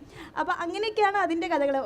എത്രയോ ആനന്ദിനേക്കാൾ എത്രയോ മനോഹരമായി മല്ലി ഇങ്ങനെ മനസ്സിൽ തട്ടി നിൽക്കുന്ന ഒരു ക്യാരക്ടറായിരുന്നു. അത് എടുത്ത് പറയാതെ വയ്യ. എത്ര ആനന്ദി അങ്ങനെയാണ് ഇങ്ങനെയാണ് പറഞ്ഞാലും Malli is my favourite and I feel very proud to be read that. പിന്നെ ചോദിക്കാനുള്ള ചോദ്യം എന്താ വെച്ചാൽ, ഈ രാത്രി 12 മണിക്ക് ശേഷം എഴുതി വീണ്ടും കുറച്ച് പ്രശ്നങ്ങൾ വന്നു, വീണ്ടും എഴുതി വീണ്ടും പ്രശ്നങ്ങൾ വന്നു. How do you handle that? നമുക്കൊരു പുസ്തകം നമ്മൾ എഴുതി നമ്മുടെ ആശയങ്ങളാണ് അതിൽ വരിക, വീണ്ടും അത് മാറ്റുക എന്ന് പറയുമ്പോൾ ഒരു ബുദ്ധിമുട്ടാണ്. വീണ്ടും അതിനെ മാറ്റുമ്പോൾ എങ്ങനെയാണ് ആ ഒരു സിറ്റുവേഷനെ കടന്ന് വീണ്ടും അത് റീറൈറ്റ് ചെയ്തത് എന്നാണ് എനിക്ക് ചോദിക്കാനുള്ളത്. My name is Risin Kallu. Thank you so much ചേട്ടാ ചോദിച്ചതിന്. പിന്നെ അത് ഭയങ്കര വിഷമം തോന്നും, നമ്മൾ എഴുതിയ ഒരു സാധനം നമ്മൾ കളയുമ്പോൾ ഭയങ്കര വിഷമം തോന്നും. പിന്നെ ആ കഥാപാത്രത്തെ ഞാൻ ശരിക്കും ഉൾക്കൊണ്ടായിരുന്നു. അതെന്ന് പറയുന്നത് രാത്രി ഉറക്കത്തിൽ എഴുന്നേറ്റ് നടക്കുന്ന ഒരാളാണ്. അപ്പം അയാൾ ചെയ്യുന്ന കുറച്ച് കാര്യങ്ങളൊക്കെ ഉണ്ട് ഉറക്കത്തിൽ. അപ്പോൾ ഈ സാധനങ്ങളൊക്കെ എന്നെ എഫക്റ്റ് ചെയ്യാൻ തോന്നി. കുറച്ച് ദിവസം കഴിഞ്ഞപ്പോൾ എനിക്ക് ഉറക്കമില്ലാതായി. പിന്നെ ഞാൻ സത്യം പറഞ്ഞ ഡിപ്രഷനിൽ ഇതിലേക്ക് പോയി. പിന്നെ ആലപ്പുഴ സാഗര ഹോസ്പിറ്റലിൽ ഡോക്ടറിൻ്റെക്ക് ഞാൻ ചെന്നിട്ട് കാര്യം പറഞ്ഞു, ഇതുപോലെ ഞാൻ എൻ്റെ നോവൽ നിർത്തിക്കളഞ്ഞു. അപ്പോൾ അദ്ദേഹമാണ് എനിക്ക് പറഞ്ഞത് അങ്ങനെ നിർത്തിക്കളയേണ്ട ആവശ്യമില്ല അത്. അപ്പോൾ ഞാൻ പറഞ്ഞു, ഇല്ല, ഒരു വെബ് സീരീസുമായിട്ട് നല്ല സിമിലാരിറ്റി ഉണ്ട്, അതൊരു ഇത്രയും എഴുതിപ്പോയി, എനിക്കിനി അത് വീണ്ടും ബില്ല് ചെയ്യാൻ പറ്റില്ല. അപ്പോൾ അദ്ദേഹം തന്നൊരു ധൈര്യമുണ്ട്. അപ്പോൾ എനിക്ക് പറയാനുള്ളത്, ചില സമയത്ത് നമുക്ക് മെഡിക്കൽ ട്രീറ്റ്മെൻറ്റ് എടുക്കേണ്ടി വരുന്ന സമയത്ത് തീർച്ചയായിട്ടും നമ്മൾ എടുക്കണം. ചിലപ്പോൾ നമുക്കത് തോന്നുമായിരിക്കും ഇതൊക്കെ നമുക്ക് ഹാൻഡിൽ ചെയ്യാം. കാരണം ഞാൻ ഒരുപാട് കൂട്ടുകാരെ ഉപദേശിച്ച് റെഡിയാക്കുന്ന ഒരാളാണ്. അപ്പോൾ ഈ ഡോക്ടർ ആദ്യമേ പറഞ്ഞ സമയമൊക്കെ ഞാൻ ഇതൊക്കെ കുറേ കേട്ടിട്ടുണ്ടെന്നൊക്കെയാണ്. പക്ഷേ കൃത്യമായിട്ട് മെഡിക്കൽ ട്രീറ്റ്മെൻറ്റ് കിട്ടിയത് കൊണ്ട് ഞാൻ അതിൻ്റെ അന്ന് വെളിയിൽ വന്നു. അപ്പോൾ തീർച്ചയായിട്ടും അങ്ങനെ ഒരു സിറ്റുവേഷൻ നിങ്ങൾ ആരെങ്കിലും ഹാൻഡിൽ ചെയ്യുന്ന ഇത് വരുന്നുണ്ടെങ്കിൽ നിങ്ങൾ തീർച്ചയായിട്ടും മെഡിക്കൽ ട്രീറ്റ്മെൻറ്റ് എടുക്കണം. അതിനിപ്പോൾ ആരെങ്കിലും നിങ്ങൾക്ക് പ്രാന്താണെന്ന് പറഞ്ഞാൽ ഒരു പ്രശ്നമില്ല, നിങ്ങളുടെ ലൈഫാണ് പിടിച്ച് കയറുന്നത്, അത്രേ ഉള്ളൂ. Thank you so much. ഒരല്പനേരം ഒരു ഗംഭീരമായിട്ടൊരു മോട്ടിവേഷൻ കിട്ടിയതുപോലെ ഉണ്ട്. അഖിൽ എന്തായാലും ഈ കോഴിക്കോട് കടപ്പുറത്ത് വീണ്ടും മനോരമ ഹോർത്തസ് അവസാനിക്കാനിരിക്കെ നമുക്കൊരു കാര്യം ഉറപ്പാണ്, കാലം ഏതായാലും അത് റീൽ കാലമാവട്ടെ അതില്ലാതിരുന്ന കാലമാവട്ടെ എഴുത്ത് സംഭവിച്ചുകൊണ്ടിരിക്കും, വായന സംഭവിച്ചുകൊണ്ടിരിക്കും. ഇത് മാത്രമാണ് ഇവിടെ ചേർത്ത് വെക്കാനുള്ളത്. ഒരുപാട് സന്തോഷം. നന്നായിട്ട് തന്നെയാണ് മോഡറേറ്റ് ചെയ്തത്. Thank you so much. അതുപോലെ തന്നെ നിങ്ങളെല്ലാവർക്കും ഒരുപാട് നന്ദി. ഇത്രയും എന്തൊക്കെ ഭയങ്കര മുഴക്കമൊക്കെ കേൾക്കുന്ന അവിടുന്ന്, കൈയടിക്കും എന്നൊക്കെ പറയുന്നത് ഞാനും കേൾക്കുന്നുണ്ട്. അപ്പോൾ അത്രയും ഗംഭീര പരിപാടികൾ നടക്കുമ്പോൾ നിങ്ങൾ ഇവിടെ വന്നിട്ട് എന്നെ കാണാനായിട്ട് നിൽക്കുന്നത് ഭയങ്കര I feel very proud. Thank you so much. Thank you very much for joining along with us.